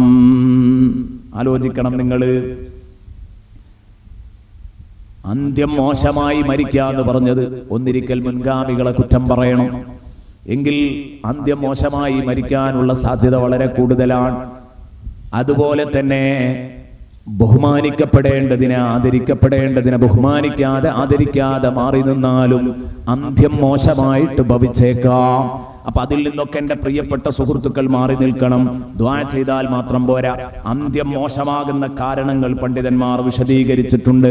അതിൽ നിന്നൊക്കെ നമ്മൾ മാറി നിൽക്കാൻ വേണ്ടി ശ്രമിക്കണം എന്നും കൂടെ എന്റെ പ്രിയപ്പെട്ട സുഹൃത്തുക്കളോട് പറയട്ടെ. പിശാച് ഒരിക്കൽ ആ പിശാചിനെ നടുവൊടിഞ്ഞവനായിട്ട്, മുഖറബീങ്ങളുടെ കൂട്ടത്തിൽ ഒരാൾ നടുവൊടിഞ്ഞവനായിട്ട് പിശാചിനെ കാണുന്നു, ഇബ്ലീസിനെ കാണുന്നു. അവനോട് ചോദിച്ചു, എന്താ മോനെ നിന്റെ നടുവൊടിയാൻ കാരണം? എന്തേ നിന്റെ നട്ടല്ലൊടിഞ്ഞിരിക്കുന്നത്? നിന്റെ നട്ടല്ലൊടിച്ചത് എന്താണ് എന്ന് ചോദിച്ചപ്പോ ആ പിശാച് അന്ന് കൊടുത്ത മറുപടി മുഖറബീങ്ങളായ ചില ആളുകളോട്, പിശാച് നേരിട്ട് അവർ പിശാചിനെ കണ്ട് സംസാരിക്കുന്ന ചുറ്റുപാടിൽ നിന്നും ഞാൻ വെറുതെ പറയല്ല. ഇഹ്യാ ഉലൂമിദ്ദീനിൽ ബഹുമാനപ്പെട്ട ഇമാം ഗസാലി തങ്ങൾ പറഞ്ഞ സംഭവം ചോദിച്ചപ്പോൾ അതേക്കുറിച്ച് പറഞ്ഞ മറുപടി എന്താണെന്നറിയോ? ഖൗലുൽ അബ്ദി അസ്അലുക ഹുസ്നൽ ഖാതിമ. പടച്ചോനെ, എനിക്ക് നീ ഹുസ്നുൽ ഖാതിമത്ത് തരണേ, ഈമാൻ കിട്ടി മരിക്കുന്നവരിൽ എന്നെ പെടുത്തണേ എന്ന് ഒരടിമ ദ്വാരക്കുന്നത്, അതാണ് എന്റെ നട്ടല്ലൊടിച്ച് കളഞ്ഞത്. അത് എനിക്ക് സഹിക്കാൻ കഴിയാത്തതാണ്. അത് ദ്വാരന്നിട്ടില്ലെങ്കിൽ അവൻ എങ്ങനെയാ വേണ്ടതെങ്കിൽ എനിക്ക് ഒതുക്കിക്കളയായിരുന്നു. അതിന് കഴിയുന്നില്ലല്ലോ, അതാണ് എന്റെ ബേജാറ് എന്ന് അവൻ പറഞ്ഞു. ഇതുകൊണ്ടാണ് ആരിഫീങ്ങളിൽ ചില ആളുകൾ പറഞ്ഞു, ഉൻദുർ കുല്ലു ശൈഇൻ തുഹിബ്ബു അൻ യഅതിയകൽ മൗത്ത് വഅൻത അലൈഹി ഫൽസംഹു വകുല്ലു ശൈഇൻ തക്റഹു അൻ യഅതിയകൽ മൗത്ത് വഅൻത അലൈഹി ഫജ്തനിബ് ഫതഅമ്മൽ. എന്താണ് എന്റെ പ്രിയപ്പെട്ട സുഹൃത്തുക്കളെ ഈ പറഞ്ഞത്? ഒരു സംഗതി നീ ചെയ്തുകൊണ്ടിരിക്കുമ്പോൾ മരണം ആസന്നമാകുന്നത് നീ ഇഷ്ടപ്പെടുന്നുണ്ടെങ്കിൽ, ആ സംഗതി ചെയ്തുകൊണ്ടിരിക്കെ മരിക്കാൻ നീ ഇഷ്ടപ്പെടുന്നുണ്ടെങ്കിൽ ഫൽസംഹു, ആ സംഗതി നീ ലാസിമാക്കിക്കോ, നിർബന്ധമാക്കിക്കോ, അത് ഒരിക്കലും ഒഴിവാക്കണ്ട. അപ്പൊ എന്താ, നല്ല നിലക്ക് മരിക്കുക എന്ന് പറഞ്ഞത് ഏറ്റവും വലിയ സന്തോഷമുള്ള ഒരു കാര്യമാണ് എന്റെ പ്രിയപ്പെട്ട സുഹൃത്തുക്കളെ. ശരിക്കും ചിന്തിക്കാം. അപ്പൊ അതിനെന്ത് ചെയ്യണം? നല്ല നിലക്ക് മരിക്കുക, അതിനുള്ള അവസരങ്ങൾ നീ സൃഷ്ടിക്കണം എന്നാണ് ആരിഫീങ്ങൾ പറയുന്നത്. ദ്വാരക്കും വേണം. പിന്നെ ഏത് അവസ്ഥയുടെ മേൽ നീ മരിക്കാൻ താല്പര്യപ്പെടുന്നു, അപ്പോ അതേ അവസ്ഥയിലായിരിക്കാൻ എപ്പോഴും നീ നോക്കാം. അപ്പൊ വേണ്ടാത്തരങ്ങളിൽ നിന്ന് ഒഴിഞ്ഞു നിൽക്കുക. കള്ളും ഷാപ്പ് പോണ്ട, വേശ്യാലയത്തിൽ പോവണ്ട, ഗീബത്തും നമീമത്തും കളവും പറയണ്ട. കാരണം ഒരു എഗ്രിമെന്റും നമുക്കില്ലല്ലോ. ഏത് സമയത്തും മരണം വന്നൂടെ. ആ ഗീബത്ത് പറയുമ്പോഴായാൽ അപ്പൊ വേഗം ഒഴിവാക്കിക്കളാ. കള്ളു കുടിക്കുമ്പോഴായാൽ വേഗം ഒഴിവാക്കിക്കാളാ. വ്യഭിചരിക്കുമ്പോൾ മരണം വന്നാൽ വേണ്ട, അത് ഒഴിവാക്കിക്കാളാ. ഏത് സമയത്തും വരാ. അതേസമയം നിസ്കരിക്കുക, നോമ്പ് നോൽക്കുക, ഖുർആൻ ഓതുക, നല്ലത് പറയാ, ഇത്തരം സദസ്സുകൾ സംഘടിപ്പിക്കുക, അതിൽ സംഘടിക്കുക, വഅദ് പറയുക, കേൾക്കുക, അതിനനുസരിച്ച് ജീവിക്കുക. എന്നാൽ എങ്ങനെ മരിച്ചാലും നമുക്ക് ഖൈറായിട്ട് മരിക്കാൻ കഴിയും. അല്ലാഹു നല്ല ഒരു സമയത്ത്, നല്ല ഒരു സ്ഥലത്ത്, ഇത് വളരെ ആത്മാർത്ഥമായ ഒരു ദുആ ആയിട്ട് കാണണം എന്റെ പ്രിയപ്പെട്ട സഹോദരങ്ങൾ. കാരണം അബ്ദുല്ലാഹിൽ ഹദ്ദാദ് തങ്ങൾ 7 വട്ടം ആത്മാർത്ഥമായി ദുആ ചെയ്യാൻ പഠിപ്പിച്ച കേസാണ് നല്ലൽക്ക് മരിക്കുക എന്നുള്ളത്. പടച്ചോനെ, നല്ല ഒരു നേരത്ത്, നല്ല ഒരു സ്ഥലത്ത്, നല്ലതുമായി ബന്ധപ്പെട്ട് നിൽക്കുമ്പോൾ മരിക്കാനുള്ള മഹാഭാഗ്യം ഞങ്ങൾക്ക് നൽകണേ അല്ലാ, ഞങ്ങൾക്ക് നൽകണേ അല്ലാ, ഞങ്ങൾക്ക് നൽകണേ അല്ലാ. അർഹമുർ റഹീമായ റബ്ബേ, ഞങ്ങളുടെ പ്രിയപ്പെട്ട ഉസ്താദുമാര്, ഞങ്ങളുടെ മാതാപിതാക്കൾ, ഞങ്ങളെ സഹായിച്ചവർ, പടച്ചവനെ ഈ സദസ്സിനെ സഹായിച്ചവർ, ഈ സദസ്സിനോട് കൂറ് പുലർത്തിയവരാരൊക്കെയുണ്ടോ അവർക്ക് മുഴുവനും ഈ മഹാഭാഗ്യം നീ നൽകണം റഹ്മാനേ. പടച്ചവനെ, ഞങ്ങളിൽ പലരുടെയും മാതാപിതാക്കൾ, അതുപോലെ പരിചയക്കാരൊക്കെ ഞങ്ങൾ കേട്ടിട്ടുണ്ട്, സുജൂദില് മരിച്ചു പോയവരുണ്ട്, ദർസ് നടത്തുമ്പോ മരിച്ചു വീണവരുണ്ട്, വഅദ് പറഞ്ഞുകൊണ്ടിരിക്കെ മരിച്ചു വീണവരുണ്ട്. പടച്ചവനെ റഹ്മാനായ റബ്ബേ, ജുമുഅക്ക് സുജൂദിൽ കിടന്ന് മരിച്ച ഒരാളെ പറ്റി എനിക്കറിയാം. പടച്ചവനെ, അങ്ങനെയുള്ള നല്ല മരണങ്ങളായിരിക്കണം റബ്ബേ മരിക്കുന്ന സമയത്ത് നീ ഞങ്ങൾക്ക് നൽകേണ്ടത്. പടച്ചവനെ, ദീർഘായുസ് നൽകണം റഹ്മാനേ. മരിക്കുന്ന സമയത്ത് ഈമാനോടുകൂടെ മരിക്കാനുള്ള തൗഫീഖ് പടച്ചവനെ ഞങ്ങൾക്ക് നീ നൽകണേ അല്ലാഹ്. മിത്നാ അലാ ദീനുൽ ഇസ്ലാം എന്ന് ദുആ ചെയ്യുമ്പോൾ ദീനുൽ ഇസ്ലാമിന്റെ പേരിൽ ഞങ്ങളെ മരിപ്പിക്കണേ എന്ന് പറഞ്ഞത് മരിക്കാൻ കൊതിക്കലല്ല എന്ന് നേരത്തെ ഞാൻ പറഞ്ഞു. കാരണം മരണത്തെ വെറുക്കുക എന്നുള്ളത് മനുഷ്യ സഹജമാണ്. മരണത്തെ വെറുക്കൽ മനുഷ്യ സഹജമാണ്. മരണത്തെ വെറുക്കൽ മനുഷ്യ സഹജമായ ഒരു സംഗതിയാണ്. പണ്ഡിതന്മാർ രേഖപ്പെടുത്തുന്നു, കറാഹിയത്തുൽ മൗത്ത് അംറുൻ തബീഇയ്യുൻ, അത് മനുഷ്യ സഹജമാണ്, അത് പ്രകൃതിപരമായിട്ടുള്ള ഒരു സംഗതിയാണ് ട്ടോ. ഏത് മരണത്തെ വെറുക്കുക എന്ന് പറഞ്ഞത്, അത് പ്രകൃതിപരമായിട്ടുള്ള ഒരു സംഗതിയാണ്. ഈ മരണത്തെ വെറുക്കുക എന്നുള്ള പരിപാടി, മരണത്തെ ആരും കൊതിക്കൂല. അതുകൊണ്ടാണ് നമ്മൾ ദീർഘായുസിന് വേണ്ടി ദുആ ചെയ്തത്. മരിക്കുമ്പോ ഈമാനോടുകൂടെ മരിക്കുക, അതാണ് നമ്മൾ ചോദിക്കേണ്ടതും. അല്ലാതെ മരണത്തെ ആഗ്രഹിക്കാൻ പാടില്ല. സയ്യിദുനാ റസൂലുള്ളാഹി സ്വല്ലല്ലാഹി അലൈഹി വസല്ലമ തങ്ങള് ഒരു ദിവസം അല്ലാഹുവിന്റെ ഹബീബ് അതാ ഒരു ഹദീസ് വായിക്കുന്നു. അത് കേൾക്കാനിടയായി ബഹുമാനപ്പെട്ട ഉമ്മുൽ മുഅ്മിനീൻ സയ്യിദ ആയിഷത്തു സിദ്ദീഖ റളിയല്ലാഹു അൻഹാ. എന്താ റസൂലുള്ളാഹി വായിച്ചത്? മൻ അഹബ്ബ ലിഖാ അല്ലാഹ് അഹബ്ബല്ലാഹു ലിഖാഅഹ് വമൻ കരിഹ ലിഖാ അല്ലാഹ് കരിഹ അല്ലാഹു ലിഖാഅ. മൻ അഹബ്ബ ലിഖാ അല്ലാഹ്, ഒരാൾ അല്ലാഹനെ കണ്ടുമുട്ടാൻ ഇഷ്ടപ്പെടുന്നുവെങ്കിൽ അഹബ്ബ അല്ലാഹു ലിഖാഅഹു, അയാളെ കാണാൻ അല്ലാഹുക്കും താല്പര്യമാണ്. അല്ലാഹനെ കാണാൻ മോഹിക്കുന്നവനെ തിരിച്ചിങ്ങോട്ടും കാണാൻ അല്ലാഹുവിന് താല്പര്യമാണ്. എന്ന് പറഞ്ഞാൽ മരിക്കാൻ ആരെങ്കിലും കൊതിക്കുന്നുണ്ടെങ്കിൽ അല്ലാഹു അയാളെ കാണാൻ കൊതിക്കുന്നു എന്നാണല്ലോ അതിന്റെ ഒരാശയം. വമൻ കരിഹ ലിഖാ അല്ലാഹ്, അല്ലാഹനെ കണ്ടുമുട്ടുന്നത് ആരാണോ വെറുക്കുന്നത് എന്ന് പറഞ്ഞാൽ മരിക്കാതെ പറഞ്ഞത് വെറുപ്പാകുന്ന മനുഷ്യന്മാര്, ആ മനുഷ്യന്മാർ കരിഹല്ലാഹു ലിഖാഅ, അവനെ കാണാൻ അള്ളയും വെറുക്കും. പാഹയ എന്റെ മുമ്പ് വരണ്ട, എനിക്ക് എന്നെ കാണണ്ട എന്ന് പറയും. ഇത് കേട്ടപ്പോ ആയിഷ ബീവിക്ക് പേടിയായി. കാരണം ആയിഷ ബീവി എഴുന്നേറ്റിട്ട് പറഞ്ഞു, കുല്ലുനാ നക്റഹുൽ മൗത യാ റസൂലല്ലാഹ്, നബി എങ്ങനെയാണെങ്കിൽ കാര്യം അപകടമാണല്ലോ, കാരണം ഞങ്ങൾക്കൊക്കെ മരണത്തോട് വെറുപ്പാ. ലിഖാഉള്ള മോഹിച്ചവർക്കേ ലിഖാഉള്ള കിട്ടുള്ളൂ. എന്നാ ഞങ്ങൾ ലിഖാഉള്ളനെ വെറുക്കാണല്ലോ, മരണത്തെ ഞങ്ങൾ വെറുക്കാണല്ലോ നബിയെ ചെയ്യുന്നത്. ആ സമയത്ത് റസൂലുള്ളാഹി പറഞ്ഞു, ആയിഷ പറഞ്ഞത് തിരിഞ്ഞില്ല, വിശദീകരിക്കാം.